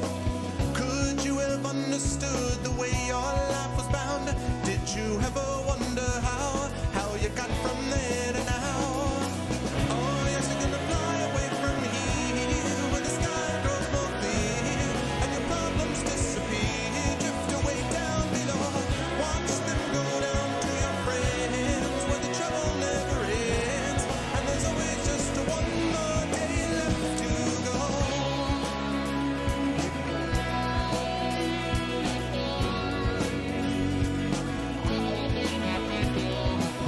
Go on and search now through your pile of broken lies, and your set of fake goodbyes, another cynical disguise. When will they catch you? All those little things you said, will it turn around instead? Blame the voices in your head. With all your subtle language, try and turn your life around. If your center gets unwound, you do your best to slow things down. And if you feel things that you never felt before, things that shook you to your core, a shattered truth you can ignore. Oh, yes, you're gonna fly away from here, where the sky grows more clear, and your problems disappear, drift away down below. Watch them go down to your friends, where the trouble never ends, and there's always just one more day left to go.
And when you've struggled and you keep on falling back, 'cause it's confidence you lack, you try and take a different tack. You can turn and face your demons, or you can give yourself a break. You can go a new direction, life is only